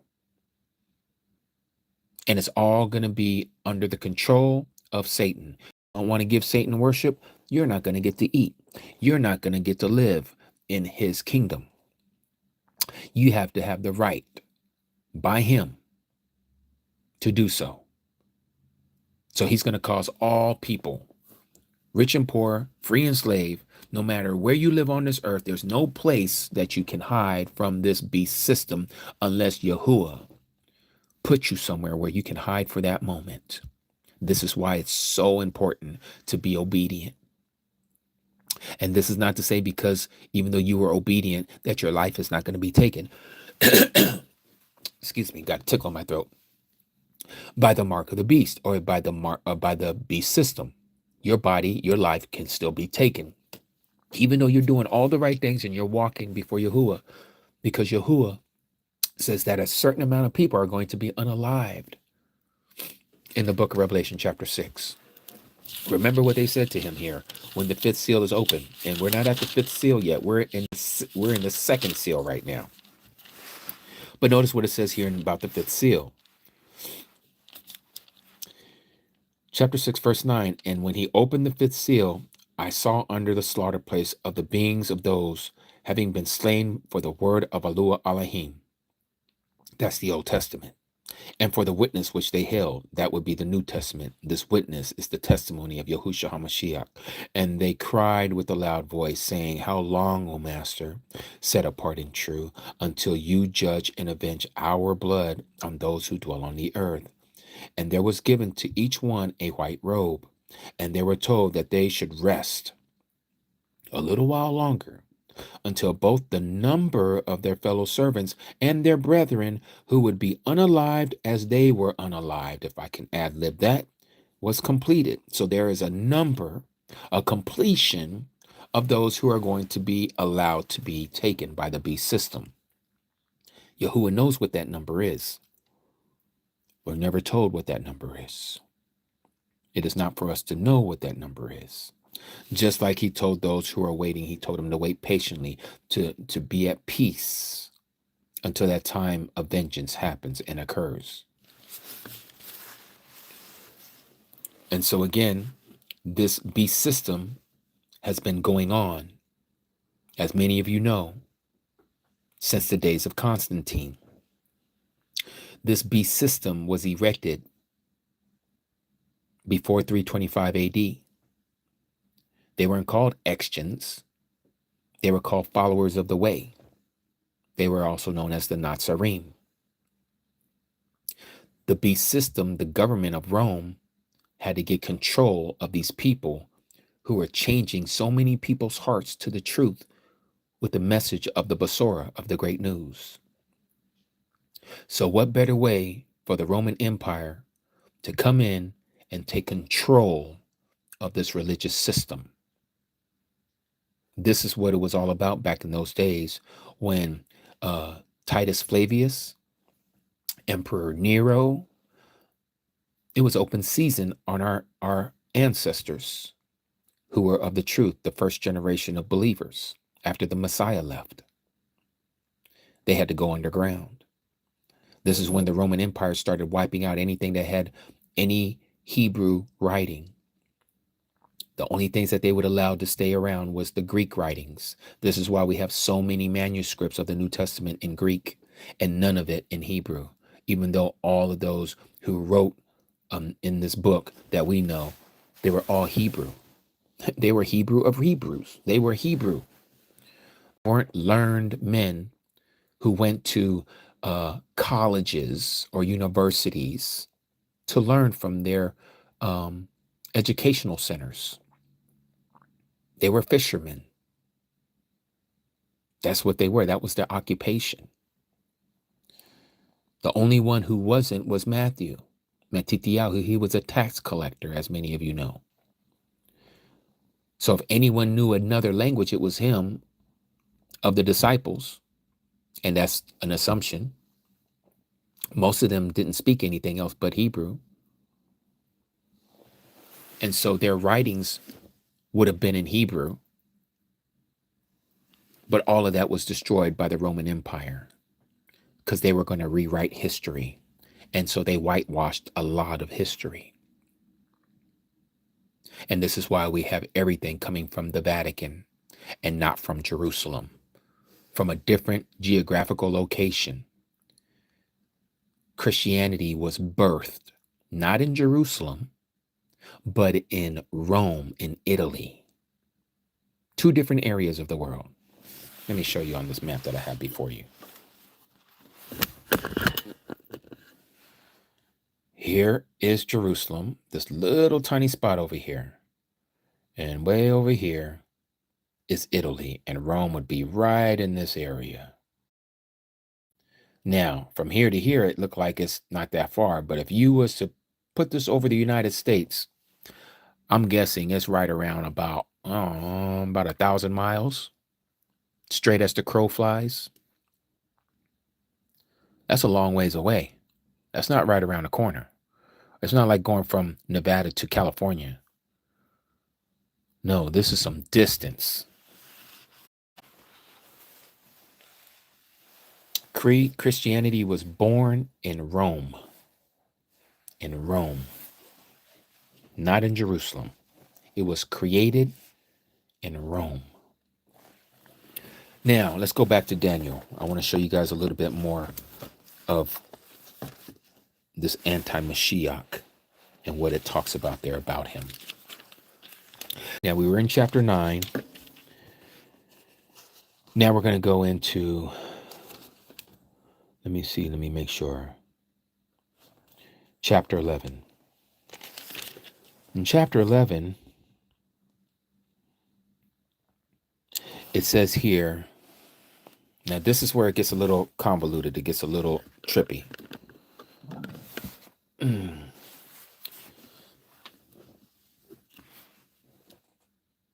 Now, this is the part that I've been asking Yahuah for some information to give me some understanding. Because I know what has been shared with me through Christianity and what I have been exposed to because of people like Grant Jeffries and Hal Lindsey and Jack Van Impe and John Hagee and all these other people who are supposedly students of eschatology or end time events. And some of that I've come to find out is wrong, and some of it I found out is true. And so I'm trying to see this with new eyes, and I'm asking Abba Yahuah to give me understanding, a new revelation of what he is sharing with his people, because we know we're in that time. We know that we are to have understanding of the things that are written. This is why he wrote it down for us through these prophets. He didn't just put these in the books and just said, oh yeah, here it is, and we just scan over it. No, this stuff has been put in here. It's for us to understand, and it's probably going to save a lot of us physically of what is going to happen. But notice what it says here. And it says, let me see, but a ruler, okay. Verse 18, then he shall turn his face to the coastlands and capture many, but a ruler shall bring the reproach against them at an end. And with the reproach removed, he shall turn back on him. Then he shall turn his face towards the strongholds of his own land or his own country, but shall stumble and fall and not be found. And in his place one shall stand up who imposes taxes on the adored city of the rule. But within a few days he is destroyed, but not in wrath or in battle. And in his place shall arise a despised one, to whom they shall not give the excellency of the rule. But he shall come in peaceably and seize the rule by lies or flatteries. And the arms of the flood shall be swept away from before him, and be broken also the prince of the agreement. Okay, so now we're being told about also the prince of the agreement. Who's the prince of the agreement? It takes us back here to Daniel chapter 9 about this coming prince who shall destroy the city and the set apart place. Okay, and he's the same one that says, and he, this coming prince, he shall confirm an agreement with many for 1 week. This is the same passage that we're reading about here, and also the prince of the agreement. Okay, and after they joined him, meaning they're going to join with this anti-Messiah, he shall work deceit. Now he's going to be crafty. So it almost sounds like they help him get into power, and then he turns on them and shall come up and become strong with a small, now it says small nation, but this word nation is small people or a group of people. Could it be his cabinet? Could it be people that he has erected to be part of his cabinet, his government? Possibly. And it says, and he shall enter peaceably. So he's not going to take over power by weaponry. He's going to come in peaceably, by peaceable means, even into the richest palaces of the province. So he even has access to the most richest and wealthiest people, and do what his fathers have not done, those who came before him, nor his forefathers, even going even further back. He distributes among them the plunder and the spoil and supplies, and devises his plots against the strongholds, but only for a time. So not only does he take control of everything, of the wealth, but he redistributes it. He redistributes the wealth. Almost sounds like communism. And then it goes on and says, and he shall stir up his power, his authority, and his heart against the sovereign. Now, this is where we start getting into the war making. The king of the south, he's going to go against the king of the south with a great army. He's going to bring up his army, and they're going to go against the king of the south. And the sovereign of the south shall be stirred up to battle with a very great and mighty army, but not stand, for they shall devise plots against him. So here it is, the false Messiah is going to go against the kingdom of the south, and he's going to destroy the kingdom of the south.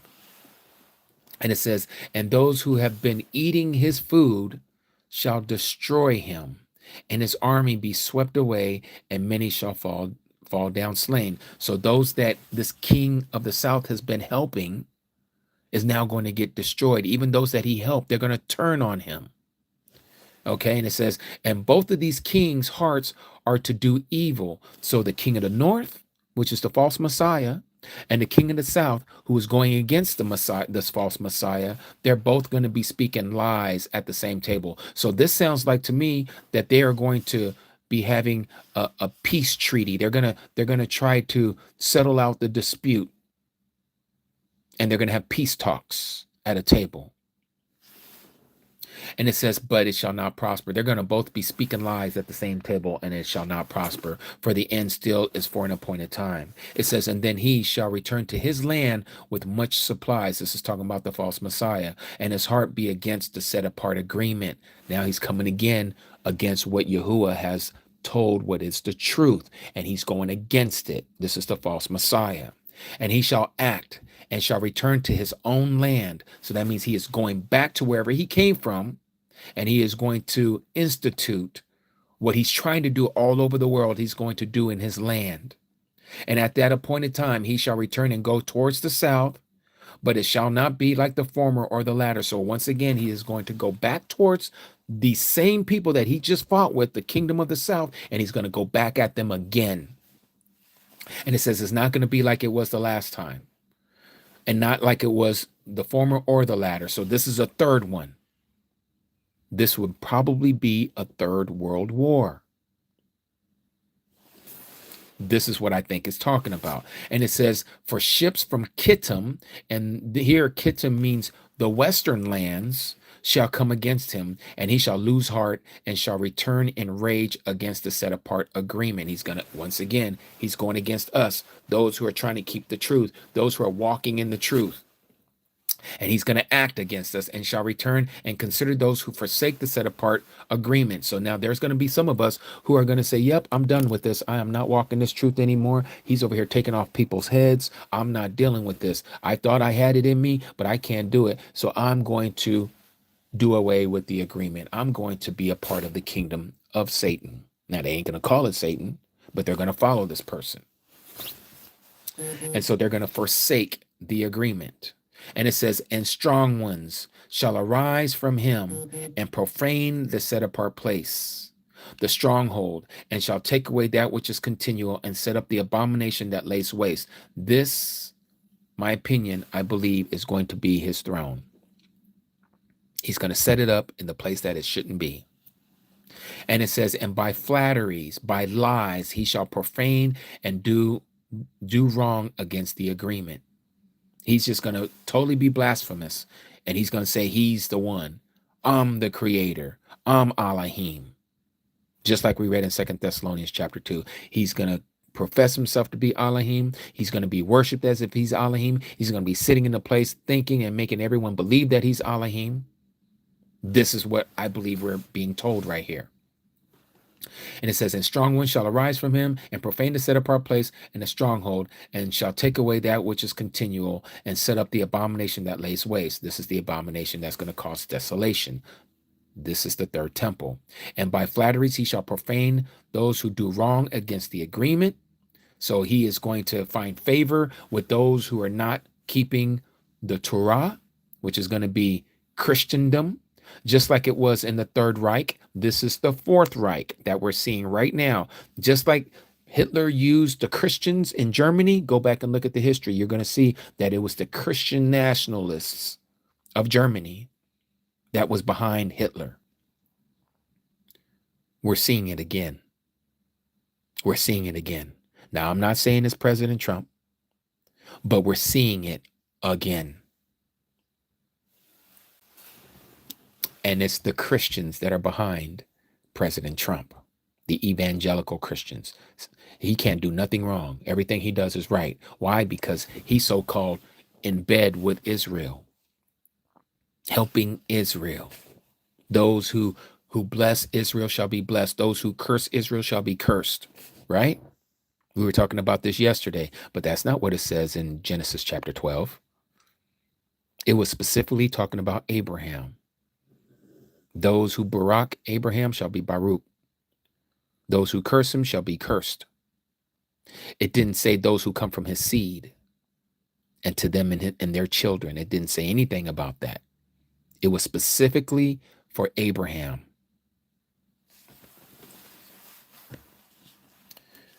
And so it goes on and says this.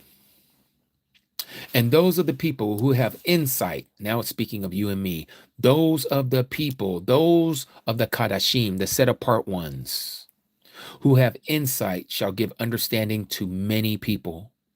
Because there's people who don't know what you and I know. Some of us are going to be left behind for that very reason, to share this truth with others that Yahuah has to have us share with them. He doesn't need us, but he wants us to be a part of spreading this great news, the Basora, to those even in the times of the great tribulation. And those of the people who have insight shall give understanding to many, and they, the many, shall stumble by sword, by weapons, and flame, that is torture, and by captivity, that is imprisonment, and plundering, that means that they're going to be taking everything from you for days. And we know that to be days, meaning the 3.5 years. And when they, the many, stumble, they, the many, shall be helped. By who? By the Ruach HaKodesh. And the Ruach HaKodesh is going to give us a little help. That's all we need, is just that little bit of help to overcome the torture, the pain, the agony. He says, but many shall join them, those who have insight, by flatteries, by lies. This is where they're going to infiltrate our groups. There's probably some in here right now that have been sent by the government to listen in, to spy out our freedom that we have in the Mashiach, to go back and tell their upper echelons, oh, there's these people, they believe in the book. They're calling themselves Yasharal or Israel, and they're keeping the agreement that was given to the children of Yasharal at Mount Sinai. Yeah, and I know some of you probably don't understand this or believe this, but these people who are running this country, they know what we're talking about. This is why they don't want us to know who we are. This is why they don't want you to know how you can be grafted in, for those of you who may not have been DNA Yasharal, and how you can also become part of the citizenship of Yasharal. Because the invitation it's been given to all those who will hear, not just to Yasharal. And it says in verse 35, and some of those who have insight, who are teaching the many, okay? Some of those who have insight, those who are teaching others, they too shall stumble, some of them, to refine them and to cleanse them and to make them white until the time of the end, for it is still for an appointed time. And the sovereign shall do as he pleases and exalt himself and show himself to be great above every mighty one. Here it is, just like what Shaul said, and we read it in 2 Thessalonians chapter 2, that he is going to claim himself to be Yahuah Elohim, and he shall speak incredible matters against the mighty one of the mighty ones, that is Yahuah Elohim, the mighty of mighty ones, and shall prosper until the wrath has been accomplished. This wrath here is not Satan's great tribulation. This wrath right here is talking about the day of Yahuah, like we read earlier. This is talking about the day of Yahuah. Until that day is accomplished, for what has been decreed or what has been told and has been written shall be done. And no regard, and it says, and he has no regard for the mighty ones of his fathers. It's telling you again, he's not believing in your regular ancient religions. He might call himself Christian. He might call himself that he's a Jew. He might even call himself that he is a Muslim. No, he's not following any of these so-called religions. It says here, he said that it doesn't follow his fathers, nor the desire of women. When I thought of this, and as I was taught this in Christianity, they had me believing that he was Gay, that word, one that likes other men, because he didn't have a desire of women, nor have regard for any mighty one, and exalt himself above them all. Now, I need you guys to put your eschatological caps on. I need you to understand what this desire of women is. Let's keep it in context of everything that is being told to Daniel. Let's look at this again. And he has no regard for the mighty ones, okay? Or other gods, if you will, of his fathers, nor the desire of women. That women here is not talking about he doesn't have a like for physical women. No, it's talking about religions. Remember what a woman represents in the book of Revelation and in many parts of prophecy. It's a religious institution, just like the mother of harlots. So this anti-Messiah, we're being told, he does not have a desire for the religions of the world, nor have regard for any mighty one, any deity. but he exalts himself above them all. So again, you can see when you put it into the context of what is being said here, it's not talking about that he is gay. It's talking about that he does not follow any religions of the world. But in his place, he shall give esteem to a mighty one of strongholds, and to a mighty one which his fathers did not know. He shall give esteem with gold and silver, with precious stones and costly gifts. This is what I want to ask all of you. What do you think that is? Verse 38. What is this esteem that he's going to give to his own mighty thing that he is going to create? What is this? Anyone want to take a gander at that? What is he going to give all this esteem with gold and silver? This is talking about money. He's going to throw at it. Exactly, Nicole. Exactly. That's what I believe it means. Because his forefathers, our forefathers, none of them didn't know anything about artificial intelligence. It starts to make sense now why we read in the book of Revelation, chapter 13, that the false prophet tells those who dwell on the earth, and there was given to him to give spirit to this image of the beast. Oh, let me back up. And it says, verse 14, and he leads astray those dwelling on the earth because of those signs which was given to do before the beast, saying to those who dwell on the earth to make, to create, to make an image to the beast who was wounded by the sword and yet lived. Now there's a double compound here that's going on, because many of you know this passage is also speaking of the Jesus figure. He was unalived.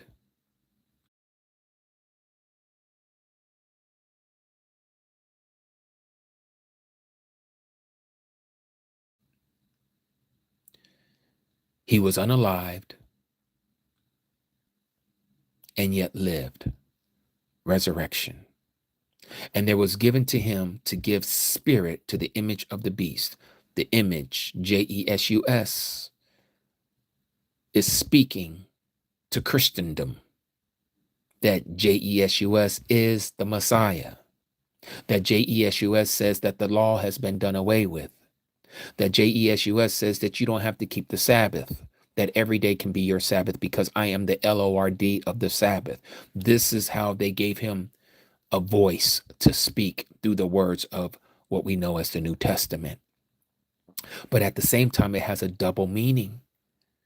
It's also speaking of what is getting ready to transpire through what I believe is AI technology. They're getting ready. Oh man, I was just looking at this thing earlier today, which is the reason why it brought me to this point where I started looking at this and I'm like, wow. So they're talking about all these data centers that they're building, not just in this country, all over China, all over Europe. They're starting to build them now in Africa. And what are these data centers for? It is to strengthen AI. And it's using all these natural resources. All these natural resources. And here it is. But in his place, he shall give esteem to a mighty one of strongholds. So, but in his place, in the place where Yahuah should be, he's going to esteem, he is going to boast and exalt his thing that he says is mighty and is of strongholds. And to a mighty one which his fathers did not know. Now, again, we can look at this in two ways. Christianity, our forefathers did not know. Okay. Or could it be that his forefathers did not know? But his forefathers knew Christianity because this being is from the Caucasian area of the earth. He is of Roman descent, as we're told in Daniel chapter 9. Again, Daniel chapter 9, it says, and the people of the coming prince shall destroy the city and the set apart place. The Romans did this. The Romans fulfilled this passage right here, just like what the Messiah told his disciples. Matthew chapter 24. What did he say there? And in Mark chapter 13 and Luke chapter 21. But we're going to read what it says in Matthew chapter 24. Remember what it says here.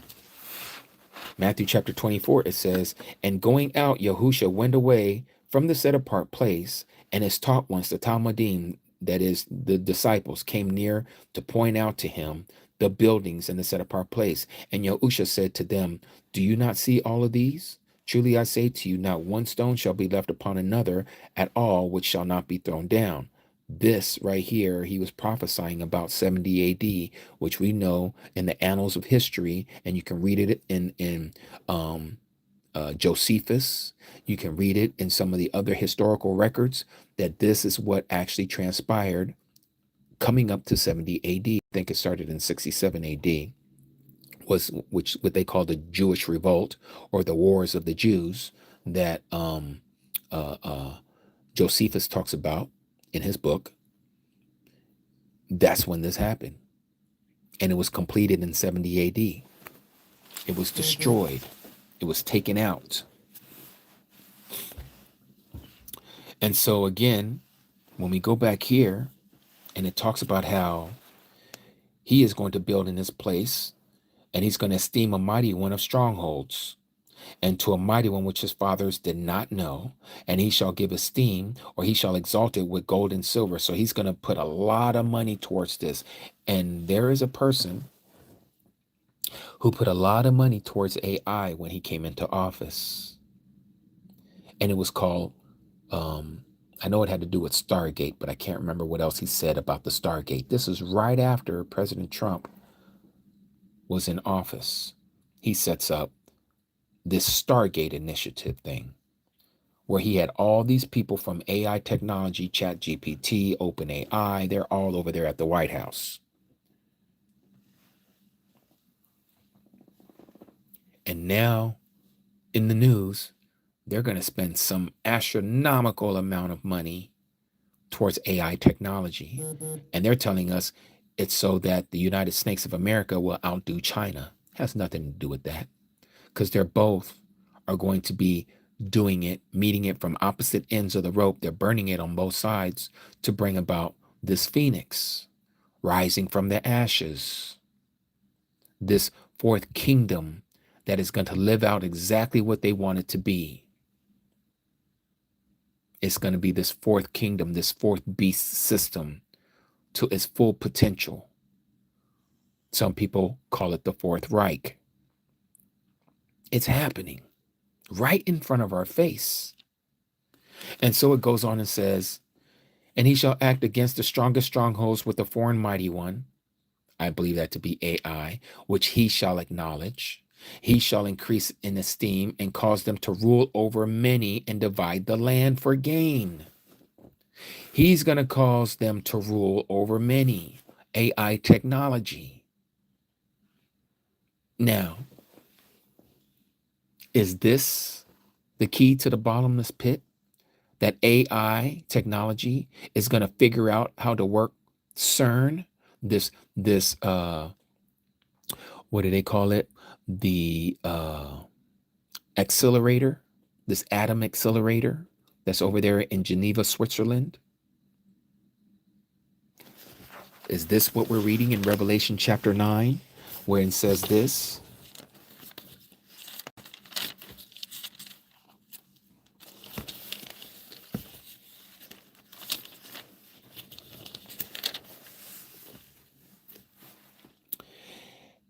And the fifth messenger sounded, verse 1, Revelation chapter 9. And I saw a star from heaven, which had fallen, past tense, had fallen to the earth. And the key to the pit of the deep was given to him. Well, when was the star fallen? If you go to Revelation chapter 12, we just read about it. And there came to be fighting in the heaven. Michael and the messengers fought against the dragon, and the dragon and his messengers fought, but they were not strong enough, nor was place found for them in the heaven any longer. And the great dragon was thrown out, that serpent of old, called the devil and Satan, who leads all the world astray. He was thrown to the earth. This is the star from heaven, which had fallen to the earth. And he was given a key to the pit of the deep was given to him, and he opened the pit of the deep, and smoke went up from the pit like the smoke of a great furnace. Who's this star? It tells us here down at the bottom of chapter 9. Verse 11, and they have over them a king, the angel of the pit of the deep, whose name in Hebrew is Abaddon, but in Greek his name is Apollyon. Both of these words mean destroyer.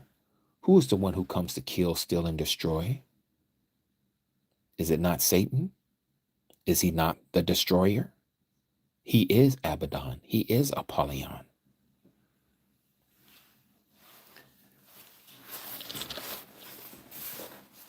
So again, he comes down to the earth. He is that star that fell. He is this great dragon. Chapter 9, he is that being, the star that John had saw that had fallen to the earth, and it was given to him to open up the pit of the deep.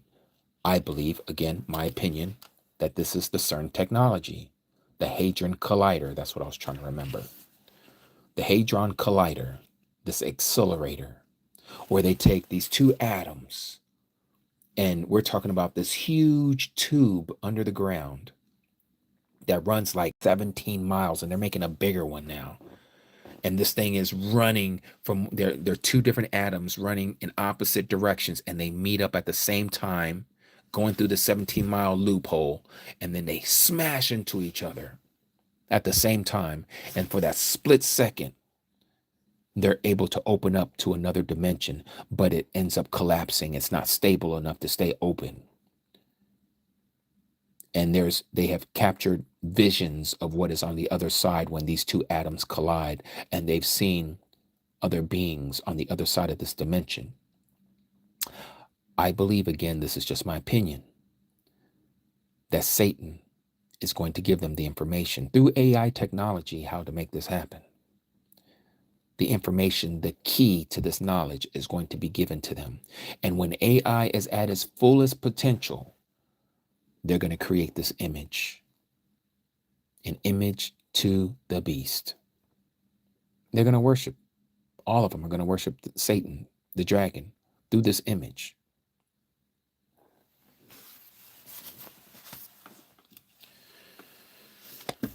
And so, back in Daniel, as we're coming to a close,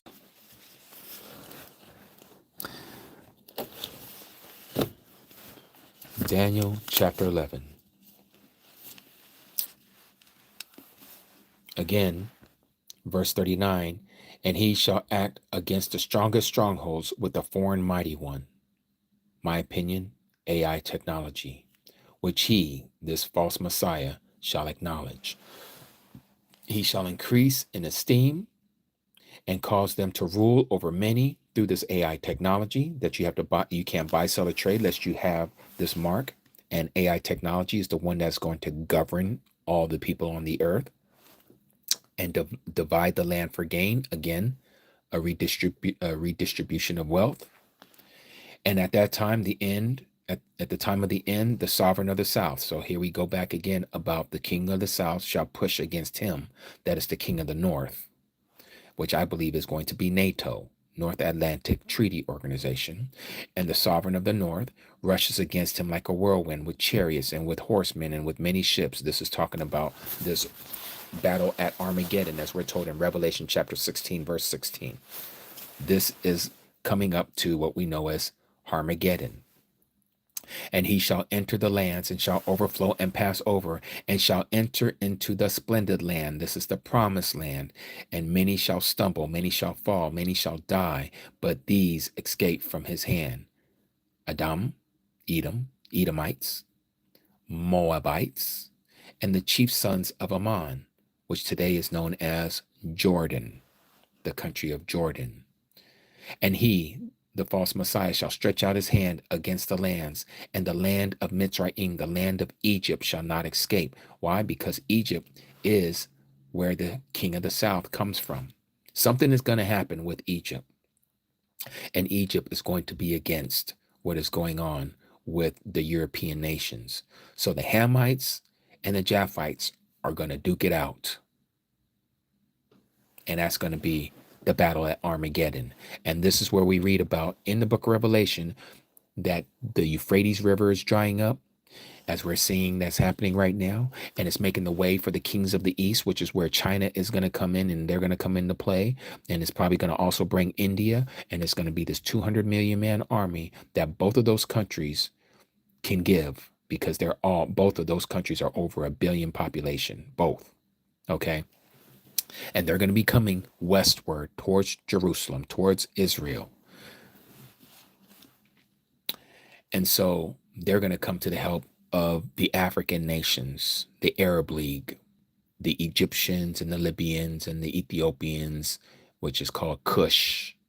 All of this is going to happen. It's lining all up exactly what Yahuah says was going to happen. And it says, and he shall rule over the treasures of gold and silver, over all the riches of Egypt. Like all the sarcophaguses and all those stuff that they found in these so-called the Valley of the Kings in Egypt, and what they found in the pyramids. They're taking all this stuff. They're taking it all.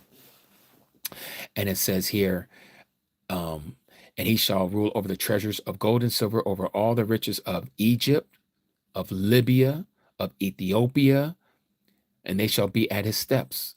Then reports from the east, that's from China and from India, and north, I believe that's going to be Russia, shall disturb him, who is going to be the NATO alliance. Whoever is running that is the false Messiah. That is the anti-Messiah. And he shall go out. The false Messiah shall go out with a great wrath to destroy and put many under the ban, many under destruction. He's going to give the order to destroy them all. And he shall pitch his tents between the palace, between the seas and the splendid set apart mountain. The set apart mountain is the Temple Mount. What is he going to do? He's going to set up his home there. He's going to erect his throne there. He's going to sit in the place where he ought not be, like it says in 2 Thessalonians chapter 2. And it says, but shall come to his end with none to help him. Why? Because the Messiah, when he cracks that sky, he is going to destroy him with the brightness of his coming. And so this brings us to the last chapter of Daniel.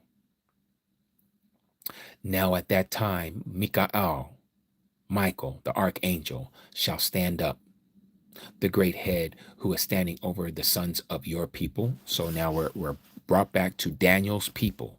Who is Daniel? Daniel is one of the tribes. He is from one of the tribes of Yasharah, specifically from Judah. Okay. And so he's talking about his people. He says, and at that time, Michael shall stand up, the great head who was standing over the sons of your people, which is Yasharal, and there shall be a time of distress, that is the great tribulation. So right here in chapter 12, verse 1, we are now digressing. We're going back from everything that we just read about all the way to the point that the false Messiah shall be destroyed, but not by hands of man, but by Yahusha himself. And then here in verse 1 of chapter 12, we are going back to give some more information of when and how all this is going to start. Michael is going to stand up, who is the prince who is guarding over the people of Yasharal, which Yahuah has given him. That's his mission.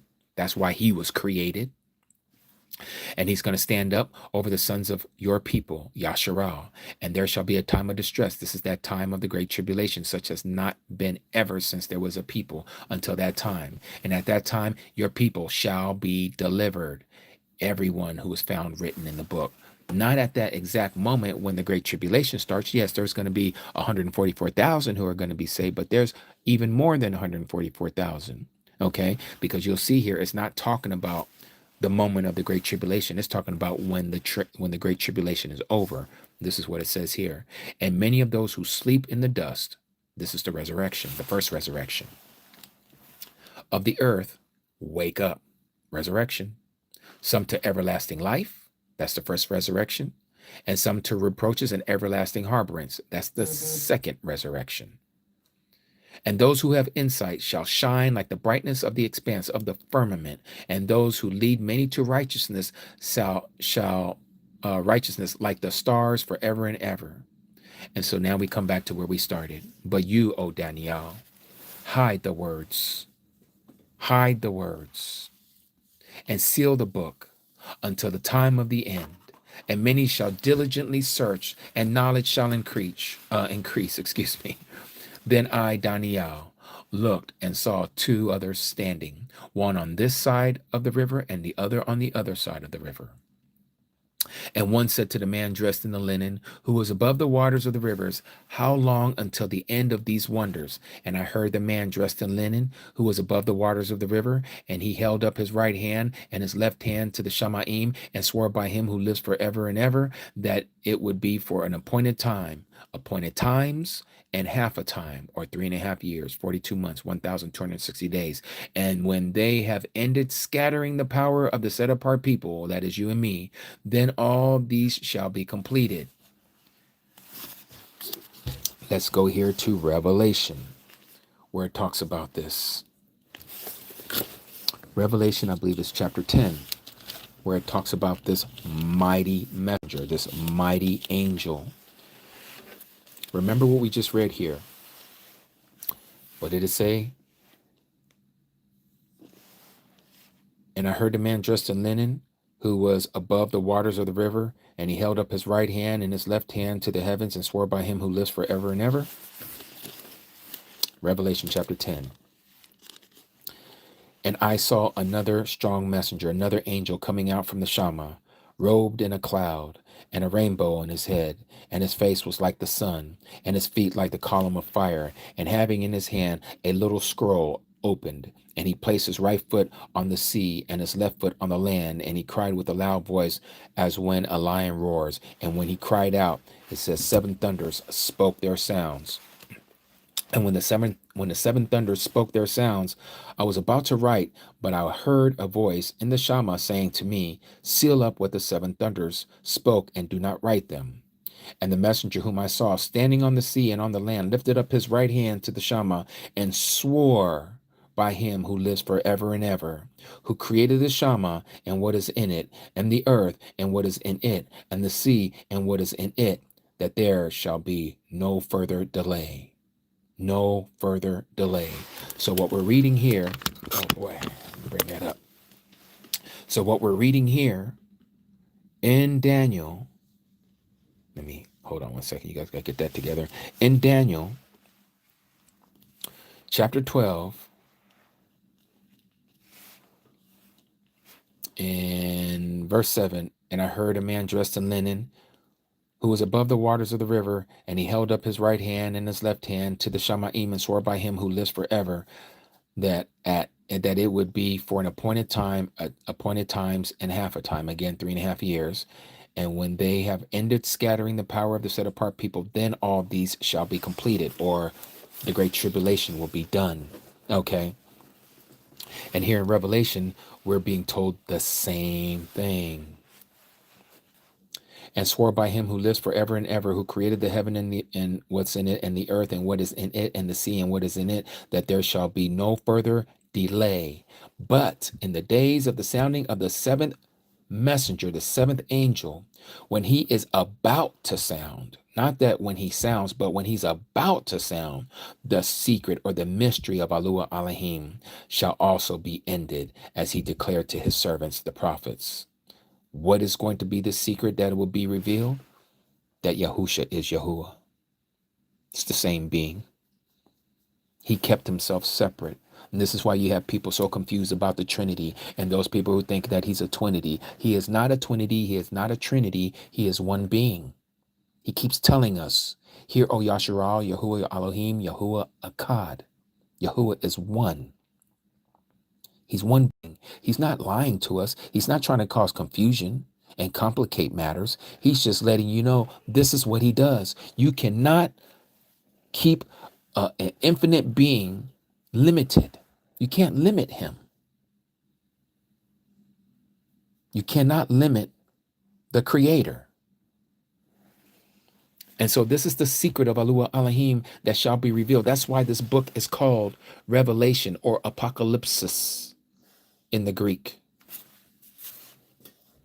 It is the unveiling of the creator in a physical form, who we know as the Son. And this is why we shall all worship him, and he shall rule over all things. And to the end of his kingdom, there is no end. It's forever and ever. And he who sits on the throne is he who lives forever and ever. It's the same being. He is the Aleph and the Tav, the beginning and the end, the first and the last, the Almighty. It's all him.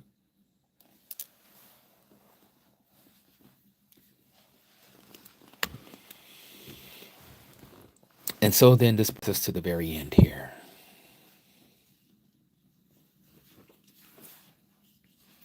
And so we read here where he says he did not understand, and he was told, what is the latter end of these matters? And he said, go, Daniel, for the words are hidden and sealed till the time of the end.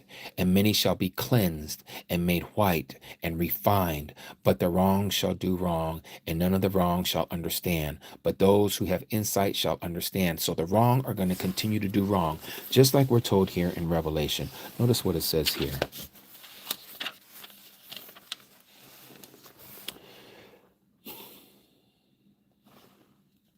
Let me find it. Okay, verse 11. This is chapter 22, verse 11 of Revelation. He who does wrong, let him do more wrong. He who is filthy, let him be more filthy. But he who is righteous, I add the but he who is righteous, let him be more righteous. He who is set apart, let him be more set apart. That's you and I. Let us be more set apart. Let us be more righteous. How does one be more righteous? Because you're keeping the law. You're keeping the law. And this is why it says here, if you continue on, it says, let me back up. Yes, 11.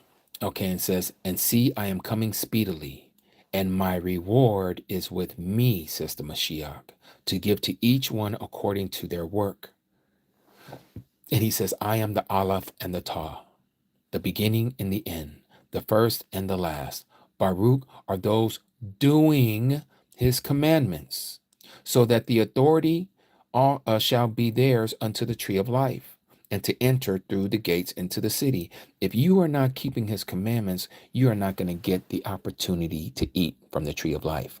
You don't get to live forever with him.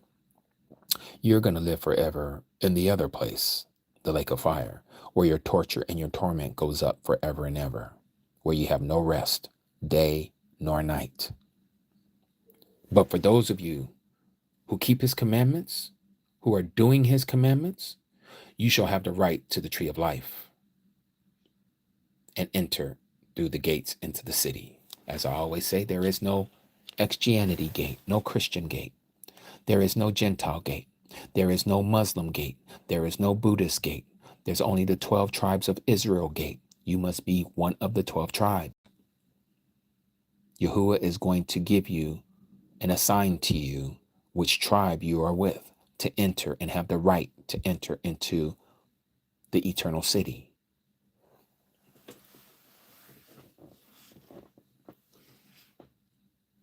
And then it goes on and says, but outside are the dogs, and those who enchant with drugs, and those who whore, and the murderers, and the idolaters are those who idol worship, and all who love and do lies I, Yahusha, have sent my messenger to witness to you these matters in the assemblies.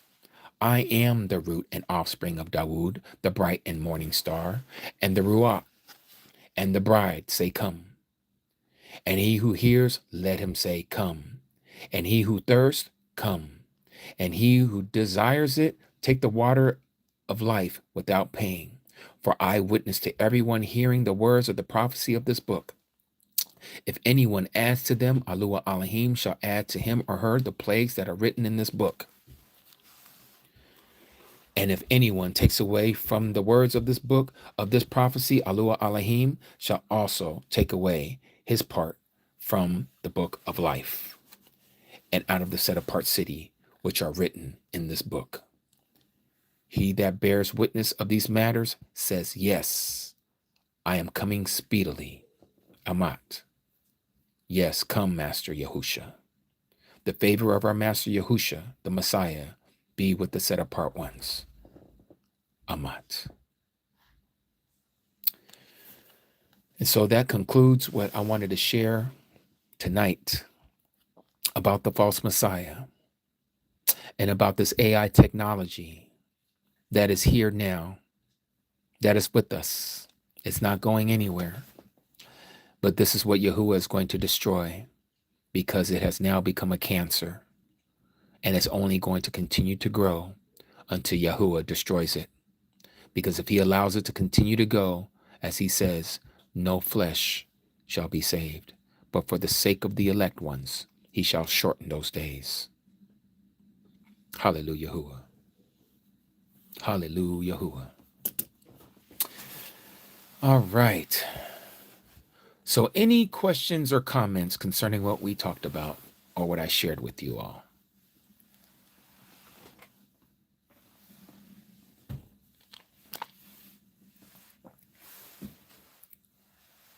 Cree, you say, what gate are the Gentiles going into? Well, we know there's no Gentile gate. So the Gentiles must become Israel. They must become Israel.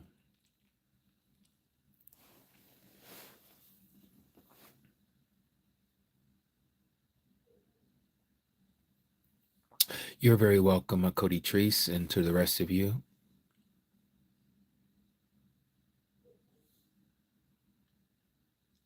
Mm-hmm.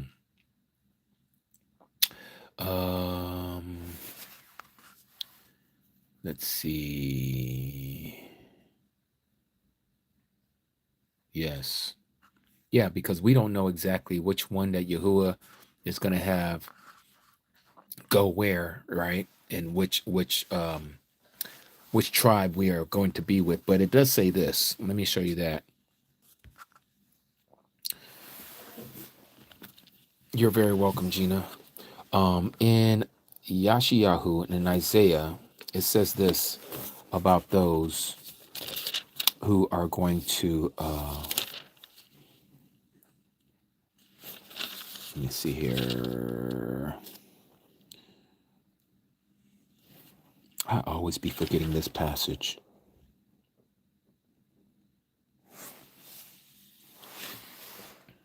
Let me see. It is Isaiah. Oh, it's Ezekiel. It's Ezekiel. My fault. That's why I be forgetting. Okay. So Ezekiel chapter 47, it says this. Starting at verse 22. And it shall be that you divide it by lot as an inheritance for yourselves and for the strangers, that's the foreigners, who sojourn in your midst and who bear children among you. And they, that is the foreigners, they shall be to you as native born among the children of Yasharal. With you they have an inheritance in the midst of the tribes of Yasharal.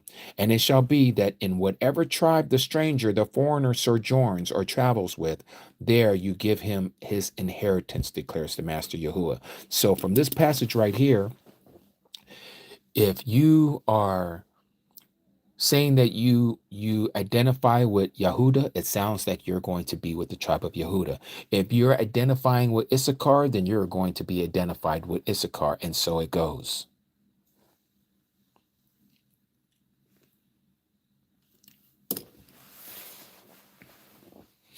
Mm-hmm.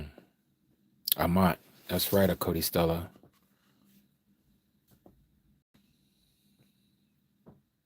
You're very welcome, Lupe. You're very welcome. Yahuah be given all the honors and praise to him.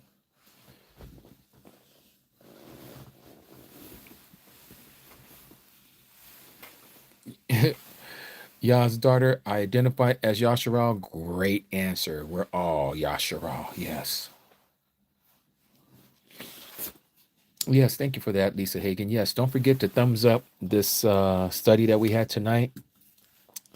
And I ask that you share this message for those that were not able to be here with us. And I'd ask that you share this live for those who wish to learn truth and to come together with us on the weekend. Because this is what we do. Can anyone in any nationality or skin color be saved? Yes, that is correct. Danny Thomas. Yes. Regardless of your skin color, or as I like to say, your paint job. Cody Susie, when was the New Testament written? Well, it wasn't all written at the same time. And again, this is where the guesswork comes, the Hebrew sects that were there at the time, those who are the followers of Nazarene from one assembly to the other. You're very welcome, true reinventors. Very welcome. Hope to see you again.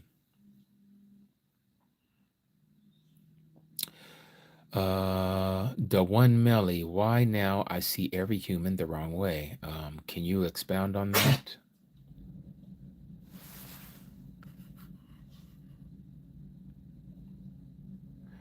Lisa Hagen, that would be beautiful to buy land and live together.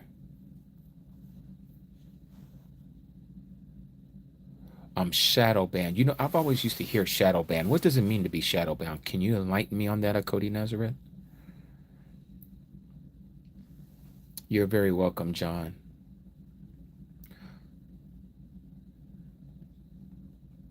Tuda Ata for that, Marguerite. Doris, I am reading from the scriptures.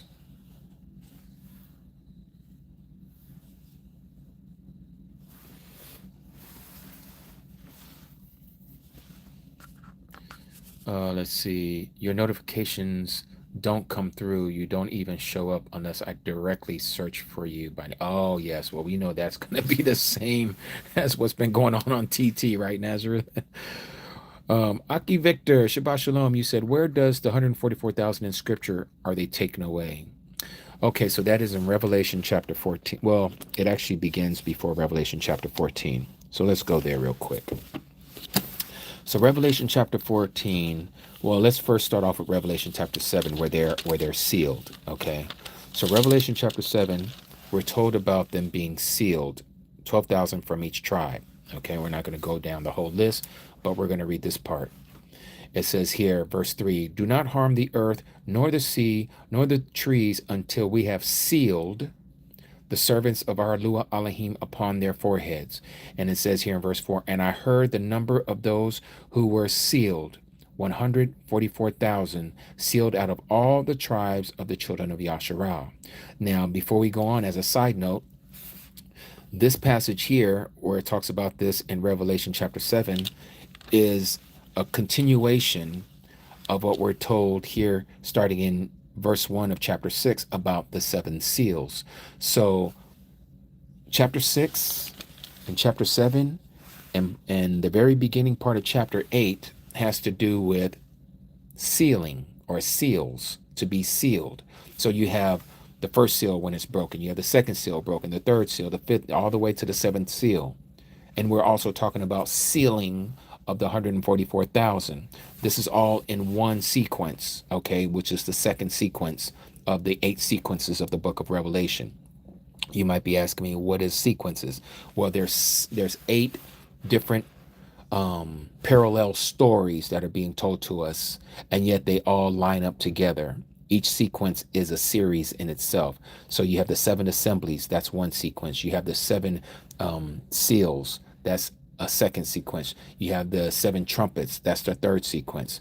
Then you have the fourth sequence, which has to do with, let me try to see if I can remember that. Let me go over here and see it. I used to remember it off the top of my head. Oh, that's right. So we have the strong messenger and the two witnesses and the great sign of what happens in the heavens in chapter 12. Okay, and that takes us all the way. But anyhow, there are 7 or 8 sequences all together in the book of Revelation. So now when we go to chapter 12, it's also speaking about the 144,000 Akivik, and there we see where it talks about this woman, right? It says, and a great sign was seen in the Shama, a woman clothed with the sun, the moon, and under her feet was under her feet, and she had 12 stars as a crown over her head.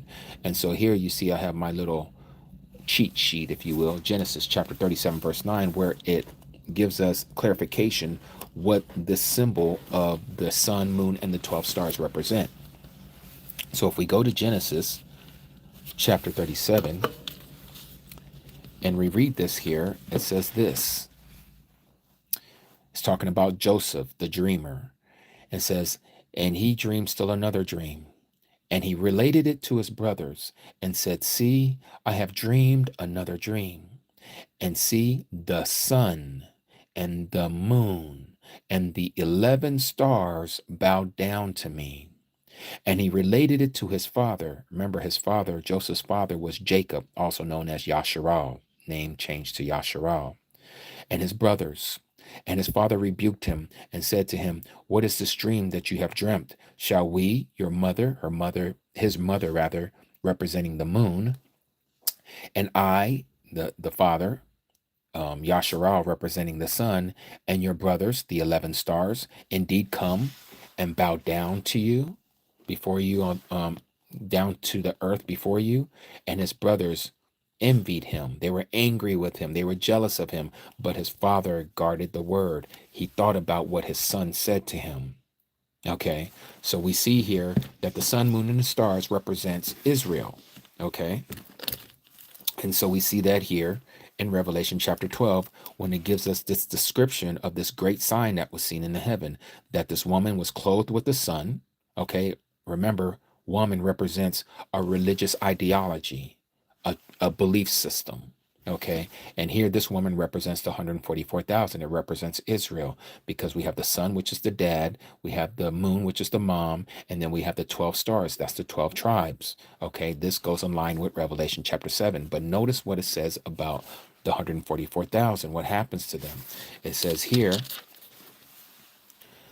that the woman, the same woman that we just read about, who was clothed with the sun, had the moon under her feet, and the garland of stars, the 12 stars over her head, she fled into the wilderness. What was this wilderness? It says here, she had a place prepared by Yahuah Elohim to be nourished there for 1,260 days, or 3.5 years, times and a half a time. Okay, the 42-month period. Where is she going? Why is she fleeing? She's fleeing from the dragon, because the dragon is going after her after he is earthbound. And it says, and when the dragon saw that he had been thrown to the earth, verse 13, he persecuted the woman.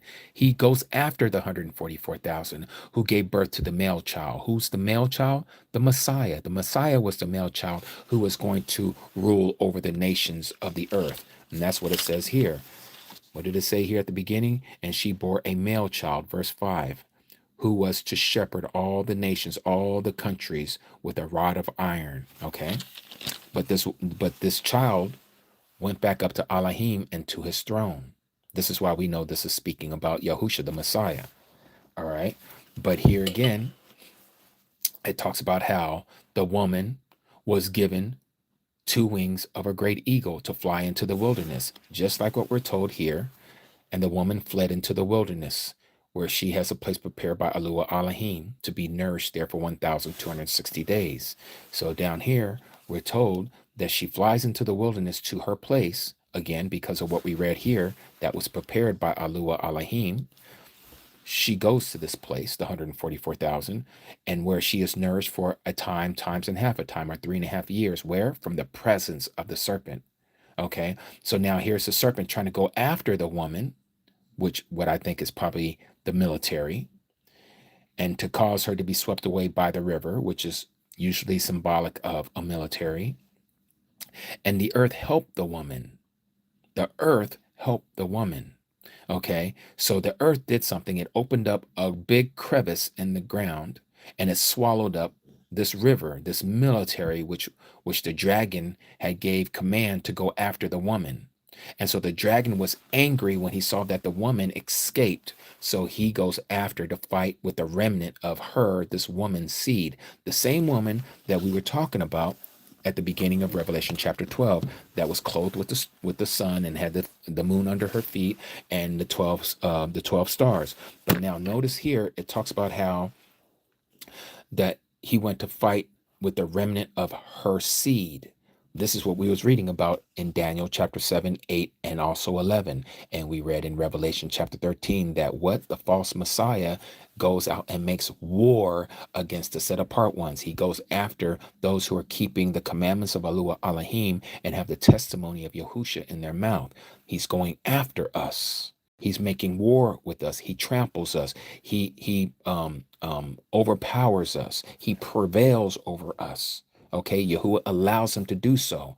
So he's going to lock some of us up. He's going to take away some of our lives by the guillotine, and he's going to in many ways he's going to take advantage of us. Okay, so now going back to what we're talking about, who does he go after? He goes after the remnant of her seed, because just like what we was reading earlier in Daniel chapter 11, and let me go back there to refresh your memory, Akivik, it says this.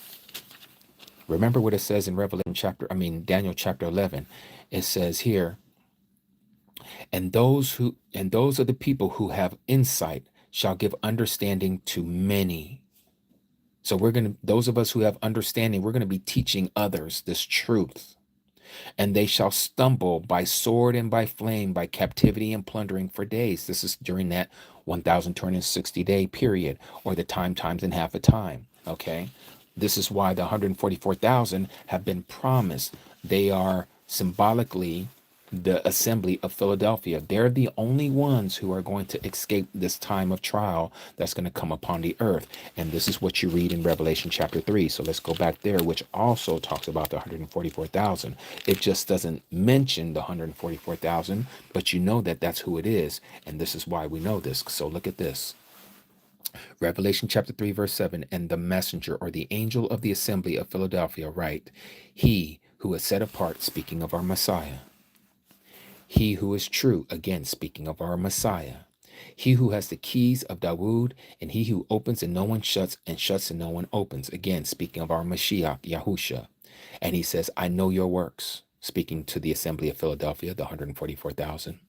See, I have set before you an open door, and no one is able to shut it, meaning that he has given you the gift of evangelizing. You are to share this truth. You are to share the understanding of this insight to the many, just like we read in Daniel chapter 11, that you have a little power, you have a little strength left, yet you guard my word, that is the Tanakh, what people have called the Old Testament, but there's nothing old about it, and have not denied my name, Yahuah, Yahusha. You are not one who despises and say, oh, I can call him. He knows my heart. He knows. You go ahead and keep on talking that way. Okay, but we're not denying his name, those of us who know the truth. You want to be 144? Then you better know his name, and you better not deny his name, and that he came in the flesh as Yahusha. Okay, he is Yahusha. See, I am giving you up, or excuse me, see, I am giving up those of the congregation of Satan who say that they are Yahudim and are not. The Rev 3 people, the Rev 2939 people, we know who they are, but lie. See, I am making them come and worship before your feet, and to know that I have loved you. He's going to do this with the 144,000. But notice what it says next.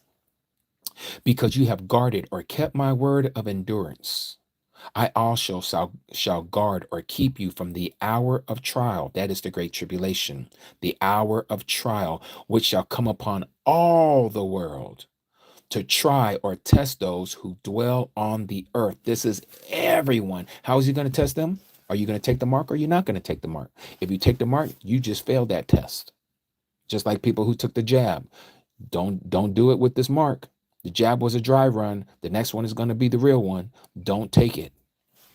He says, see, I'm coming speedily. Hold on to what you have and no one takes your crown. This is the only ones who are not going to be unalived during this time, the 144,000. They are the assembly of Philadelphia.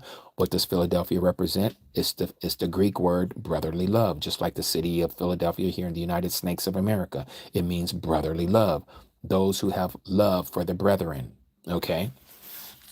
Now, where do they go? To answer your question, I had to put all that down so you can see where I'm going with the 144,000. So here in Revelation chapter 14, it says this. And I looked and saw a lamb standing on Mount Zion, and with him 144,000, having his father's name written upon their foreheads. And I heard a voice out of the Shama, like the voice of many waters, and like the voice of loud thunder. And I heard the sound of the harpists playing their harps. But notice where the 144,000 were seen. They were seen standing on Mount Zion with the Lamb. Again, and I looked, John looked, Yohanan, and saw the Lamb standing on Mount Zion, and with him on Mount Zion, 144,000. That's where they were taken, a place. They fled into the wilderness where she has a place prepared by Yahuah Elohim to be nourished there for 1,260 days. And those of you who have been with me before, you know what this word wilderness comes from. It comes from the word Zion. Mount Zion is the wilderness that is talking about here, that they fled into the wilderness. Let me show you. Let me bring out this big old book called The Strongs.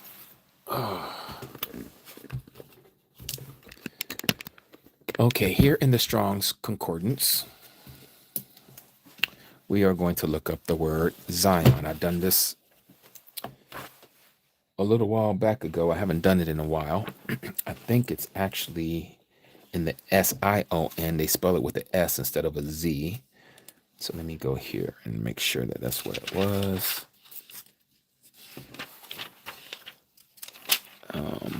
S-I-O-N. Give me a second.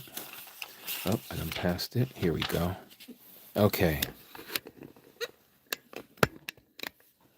Now, we can't use the Greek because the Greek is not the original language that all of this was shared with us. It would be in the Hebrew and the Abri. Okay, here it is, Sion. Okay, Shinar, Sirion, Zion, the peak of Mount Hermon is another way of looking at it. All right, so it says Mount Sion, which is Hermon.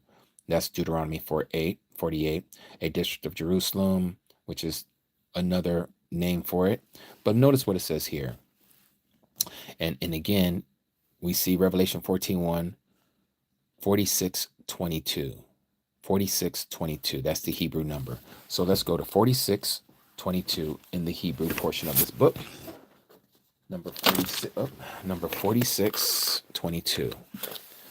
Okay, let's see. 46, that's 49. 46:22. So it'll be on this page. 46:22.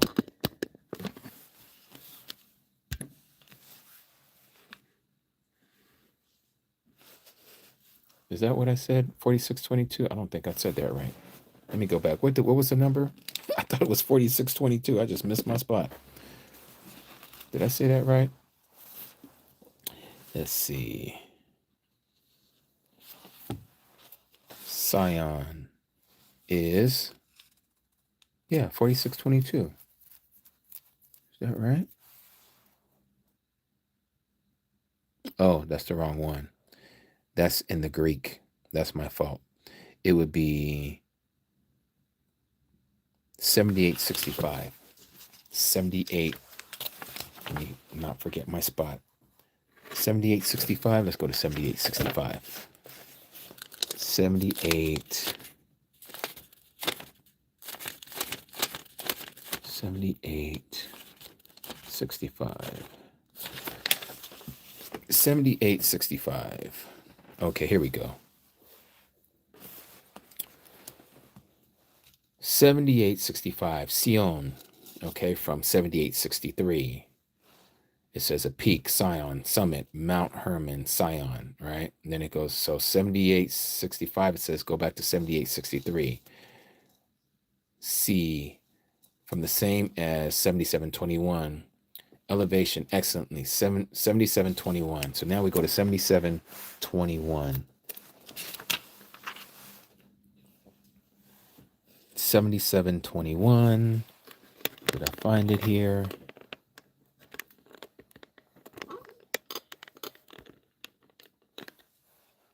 $77.21, unused word, akin to 53. $77.22, mean to rise, rising, arise. Show rush, mean rush over, desolate, destruction, storm, none of that. And it says $77.22. Shav, same sense, desolating evil, morph, idolatry. Okay, I think I've lost it. Hold on one second. Because again, I got to show where this word means wilderness. Now, we looked at this again. Give me a second. Again, it's been a minute since I did this. I'm actually losing myself in all of this that I'm showing. But give me a second. Let me go back to Sion.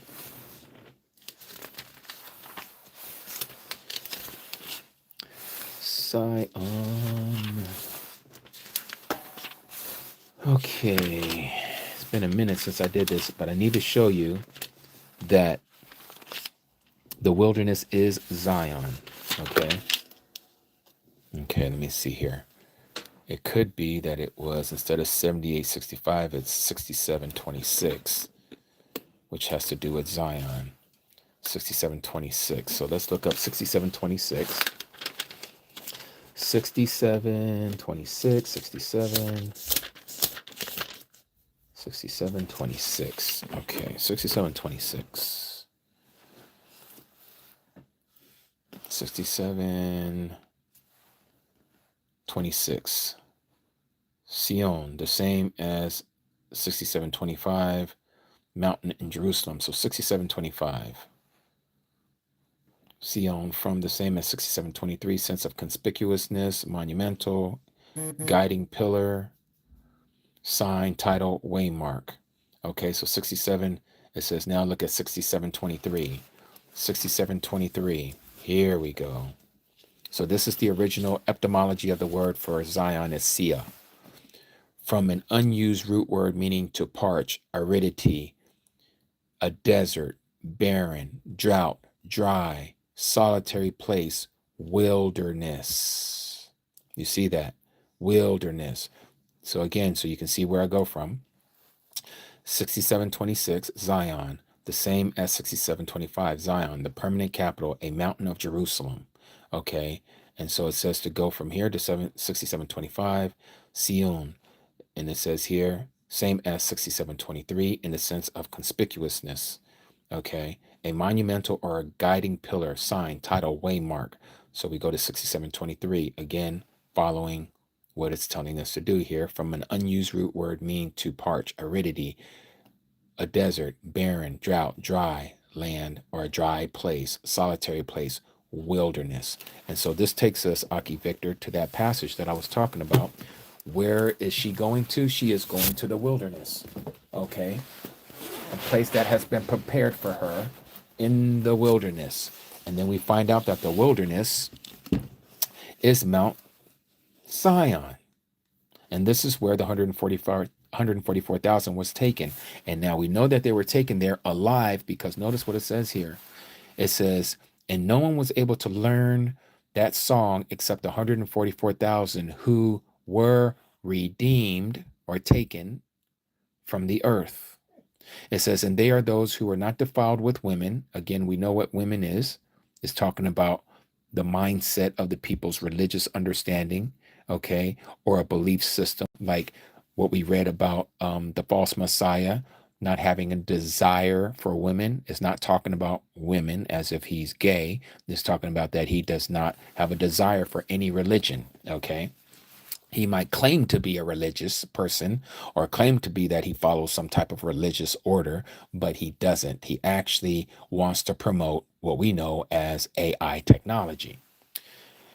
And so it says that they follow him, the 144,000, they follow the Lamb wherever he leads them on. And it says they were redeemed. There's the word again, redeemed from where? Among men, being first fruits from Alua Alahim and to the Lamb. So this lets us know that they never saw death, or they will never see death. These are 144,000, I believe, 144,000 households, according to Numbers, the way census was taken. Every time the tribe of Israel, or the tribes of Israel rather, were when they were counted or a census was taken, they were always numbered by the head of the house, not by individuals. They were numbered by the head of the house. So if you are the head of your house and you are a believer, and those that are under you are under your protection, just like Rahab, and we've had this conversation before, that yes, women too can be ones that can be the head of their house, not as over her husband, but one who is probably single, or one who might be a widow, or she has people that are with her, that are under her protection. Because of her walk and her obedience, those that are under her, just like Rahab, everyone under her roof will be saved. Okay? And so it is the same with this. Alrighty. Okay, so thank you for that question. Where are they going? They are going to Mount Zion, Mount Zion. All right. And we are coming up to the third hour. So altogether we would have done 5 hours today. Are you hearing this, Aki AI? It's what I asked you about a few weeks ago. Yes, Chanel. This is what it seems to be that is going to be the mark, or the institution for the mark, because the AI technology is going to be able to govern everyone around the world, wherever they're at.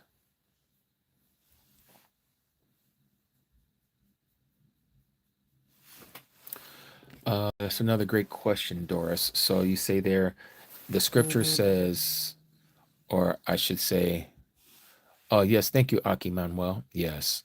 Midbar, yes.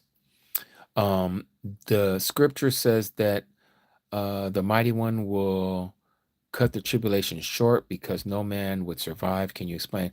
Yes, I believe, again, this has to do with AI technology and what they're getting ready to do with this, because, again, of transhumanism. So you're going to have a lot of people, they're talking about where women don't even have to give birth anymore, that they will make robots that will have an artificial womb, and they can put an egg out of a woman's ovary, put it inside this artificial womb of this robot, kind of like an incubator, and then put the seed of the man, and to fertilize that egg inside this artificial womb. And a woman doesn't have to carry a baby anymore.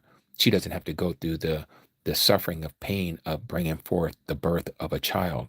Now that's going to do two things. One, these people are playing with Yahuah's creation.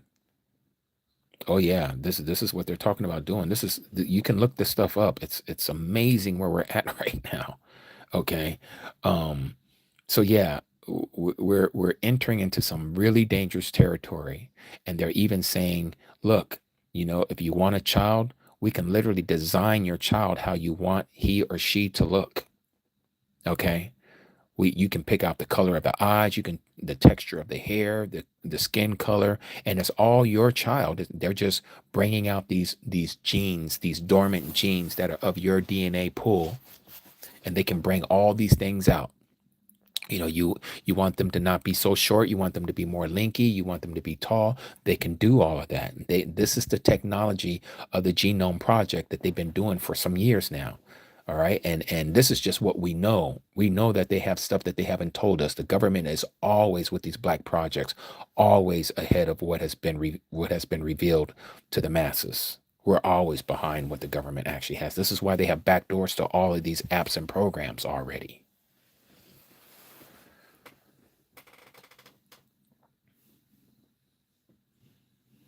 Yep, CRISPR, exactly. CRISPR technology, yes.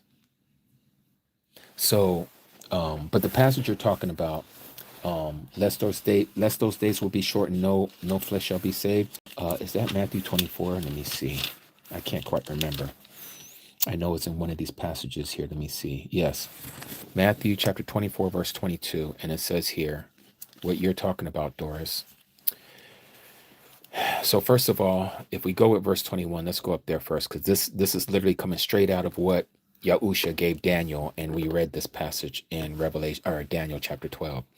For then there shall be great distress, such as not been since the beginning of the world until this time, no nor ever shall be. This great distress, in some of your King James Version and New King James Version, it'll say great tribulation, okay, instead of great distress. And it says, and if those days, meaning the great tribulation, were not shortened, no flesh would be saved. But for the sake of the chosen ones, you and me, those who have the insight of understanding of the truth, those days shall be shortened because of us. Okay. And so this passage right here that this is being told to us by the Messiah is the same that he gave to Daniel in Daniel chapter 12. Okay, again, it says, for there shall be great distress, such as not been since the beginning of the world until this time, no, nor ever shall be. If we go to Daniel, we read something almost very similar, almost to the T. What does it say here in Daniel chapter 12?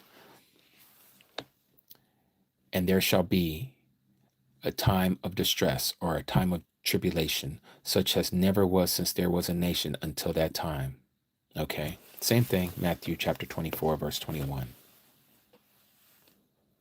For then there shall be great distress, such as not been since the beginning of the world until this time, nor ever shall be.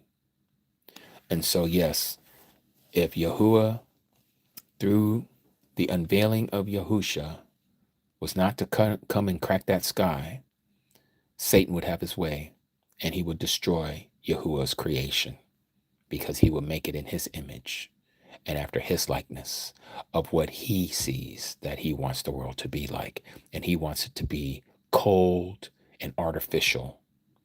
And that's what we're seeing that's coming. Everything is becoming digitized. This is not natural. Okay.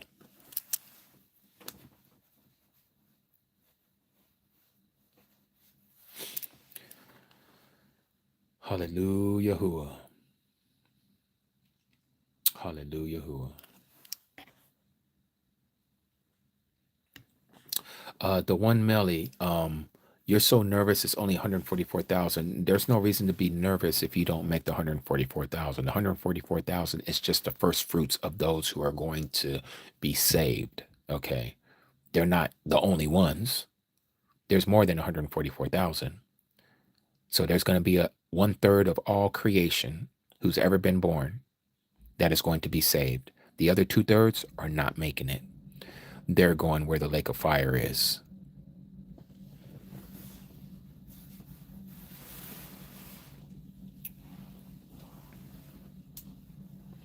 All right. Oh, and so what I was going to show you guys earlier, and I forgot to show you, let me show you this. You can be one of the 1/3. Melly, it's going to be up to you. So here we have the statue that Nebuchadnezzar had a dream of. Babylon, he's the head of gold, and you can see those there. Okay, Medo-Persia, arms and chest of silver.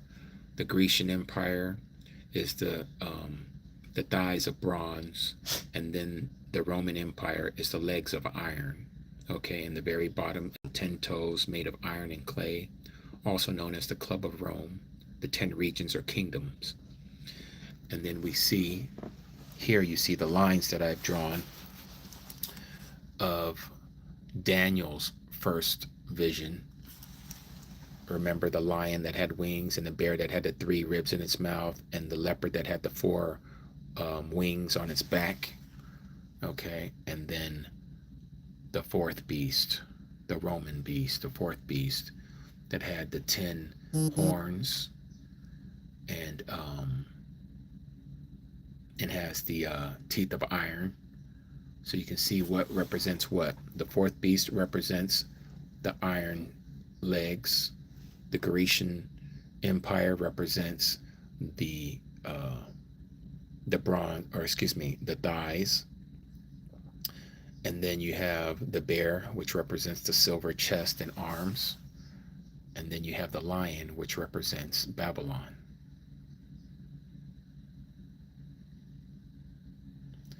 All right. The leopard with wings is Greece. And I know our modern vernacular for Russia is the bear, but it's not. That's not what the scripture is talking about, Chanel. The scripture literally plainly tells us that the bear represents Media Persia in Daniel. It also tells us that the leopard represents Greece. It literally says that in Daniel. Okay, so we know which one these are. The clay is at the feet. The clay is the feet. The 10 toes made of iron and clay is the 10 toes. Let's see here. Aki Al, you said, did you say that the male covers the house for the ones who's in the truth, or anyone in the truth covers their house? Anyone who is in the truth covers their house, Aki.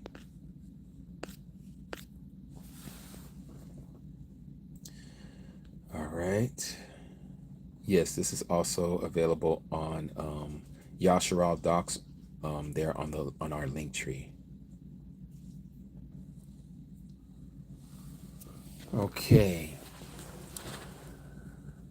All right. So with that being said, you're very welcome, Akial. And so we're getting ready to shut it down here in a minute. I'm going to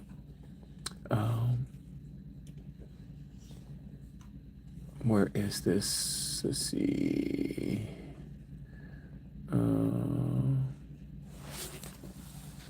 All right. So again, I want to thank you all for being here, and I'm going to play a song for you all. Well, not me myself, but one that I have put together. It's called Follow, Follow, Follow. All right. Follow, Follow, Follow is the name of the song.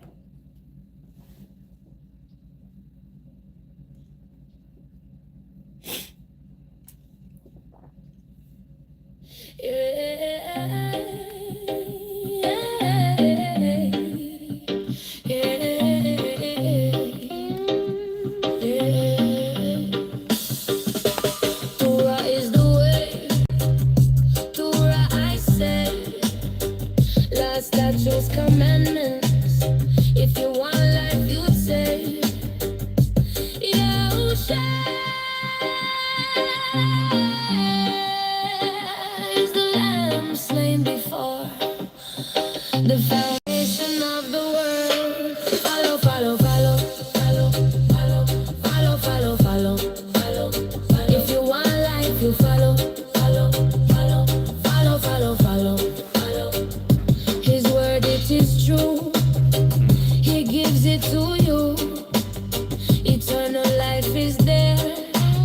Life is waiting for you. Yahuah is the lamb slain before the foundation of the world. Follow, follow, follow, follow, follow, follow, follow, follow, follow, follow. If you want life, you follow, follow, follow, follow, follow, follow, follow.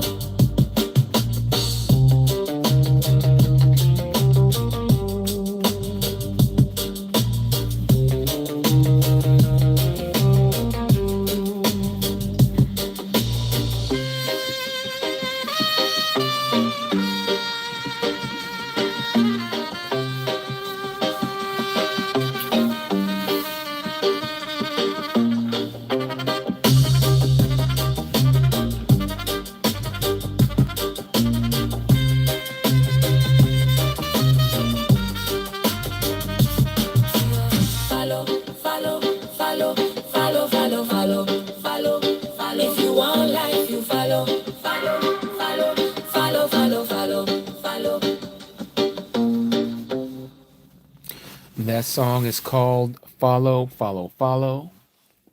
I will be sending these over to our Cody Nazareth. For those of you who are interested in some of these songs, not only myself, but also Cody Nazareth has put some together. I'm sure you will also find there. I will also be playing some of her songs here in the future, along with our Cody Jackie that's been making music as well. And for those of you who are making music, we'll be more than happy to share it as long as it's Yahuah centered. No JC, no GOD, no LORD. For those of you who are here listening to my voice, we are not Christians. We are not Christians. We've come out of the beast system, which is what Christianity is. And the sooner you understand that, by the revelation of the Spirit, He is going to show you that this is not what the Messiah came and intended for us to follow. He did not give us a basora, or the great news that is for us not to follow the law. He did not give us His name as JESUS. He did not give us these titles, LORD and GOD. Okay, and there's a lot of other things. He did not give us these holidays. He did not give us this Catholic calendar, the Gregorian calendar that the world is following. They have changed everything. They literally hijacked the words of the Bible and made it their own with their own interpretation and their own twisting of the truth. And so for those of you who are interested into knowing this truth, we ask that you come back again to get more of this understanding, or you can go through our library here on this YouTube channel, and you can go in and we have hours and hours on this teaching about Christianity, and not only Christianity, but Islam as well, and all the other fake religions that are out there. All behind each one of these religions is a demon. They are the ones that the Messiah says they are unaware that they are sacrificing, to demons through these idols. They are literally behind these, or within these images like Buddha and Krishna and all these other deities of statues, even the cross and the image of the man hanging on the cross. This is all demonic.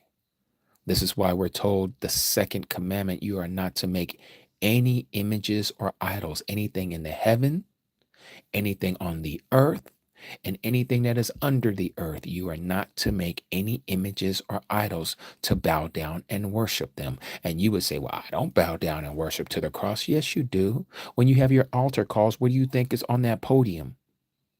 What do you think is behind the stage?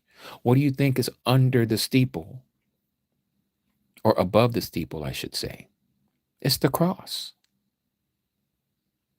That is the same cross that Constantine said that he was told in a vision, in this sign you are to conquer. And that sign is the sign of the cross. But the cross didn't start with Catholicism. It started in Babylon. It represented Tammuz, the son of Nimrod.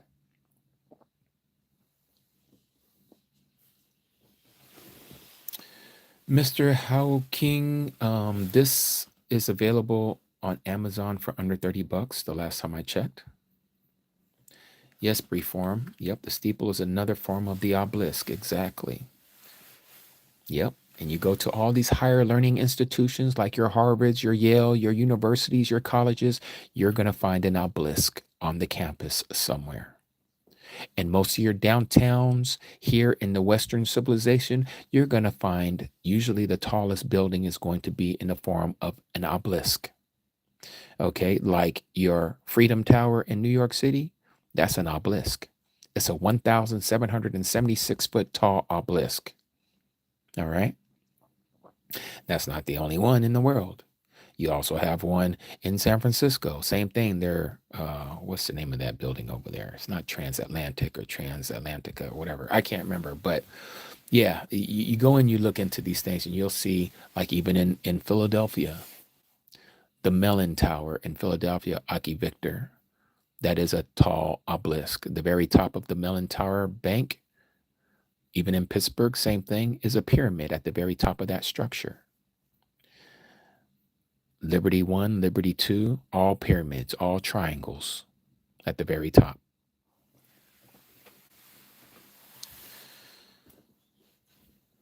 Yep, you'll find it even in the courthouses. Yes, in Dubai, you're going to find it there as well. Yep. Yep. So true. So true. And all of this, again, they put it in plain sight, but most people don't know what they're looking at. They're thinking, oh, we're a Christian nation. We're a Christian nation. Well, why is a Christian nation having so many satanic signs and emblems and symbols like the Pentagon? Okay, the Pentagon, the capital of the U.S. military, of the Department of Defense. It's in the shape of a five-sided, how would I say that? Five-sided polygon. Is that what they call it? But a pentagon is 5 sides. You can put a pentagram that fits right in it. And we know what the pentagram represents. It represents witchcraft and also satanic worship. And this so happens to be the headquarters of the U.S. military. Come on now. Yes, brief form, the Washington Monument is a 555-foot tall obelisk.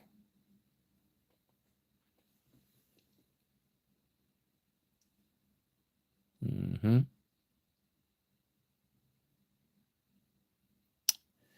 Aki Matthew, swank swank. Yep, they are huge phallic symbols. That's right. Yep, these high pillars.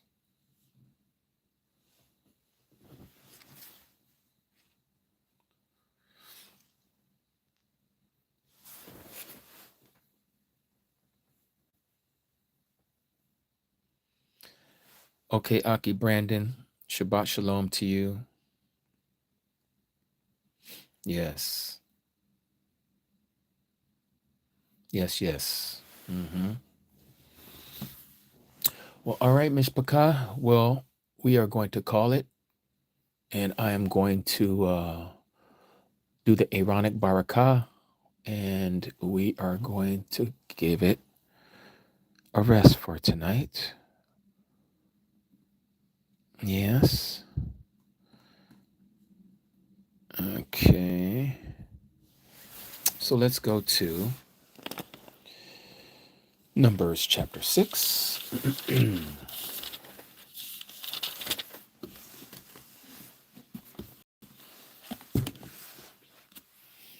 I'm about to go eat me some din din.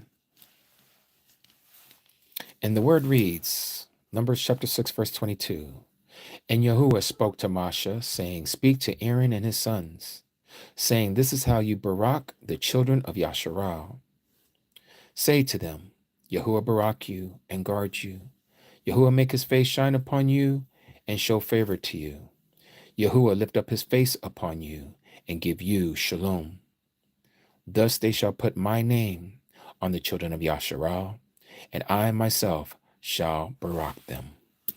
Hallelujah. Yahuah. Hallelujah. Yahuah.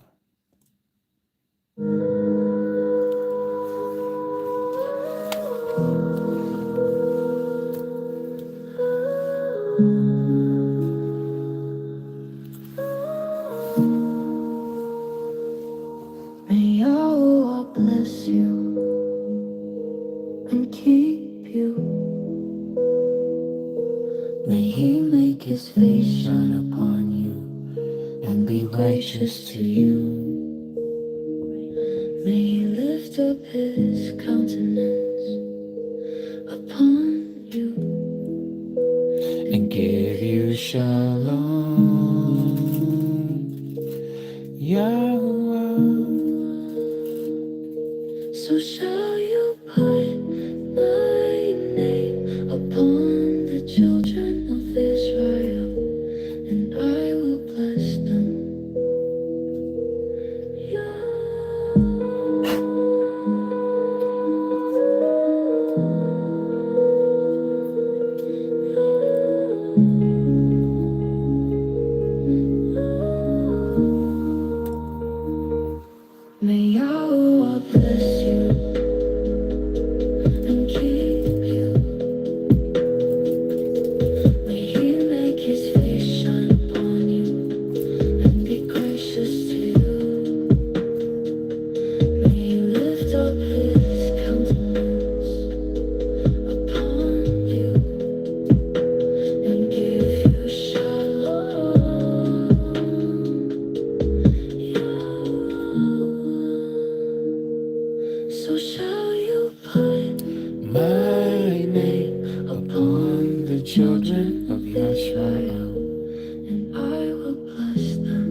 May he lift up his countenance upon you and give you shalom. Yahuah, so shall you put my name upon the children of Yahshua, and I will bless them.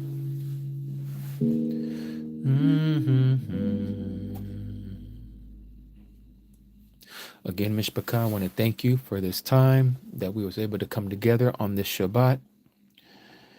I know some of you have questions that I did not answer, and I do ask that I be forgiven, Salakia, that I'm not able to answer all of those questions that you guys have. I try to get those that I can. And I know you guys understand this. I'm getting ready to go and eat some food and refresh myself here. And hope to see you all next week. And if you need to reach out to me, you can always reach me at ambassadorsofyah@gmail.com. That is ambassadors, plural, of Yah @gmail.com. My name is Jimmy, aka Ambassadors of Yah. Until the next time, Mishpachah, may we continue to grow in Yahuah in this walk. May he guard you and keep you. May he allow the countenance of his light to shine upon each and every last one of you. In the mighty name of Yahusha HaMashiach. Hallelujah. Yahuah. Shalom, Mishpachah. Yeah, yeah, yeah, yeah, yeah, yeah, yeah. Oh, yeah, yeah, yeah, yeah, yeah, yeah, yeah, yeah. Yeah, yeah, yeah, yeah, yeah.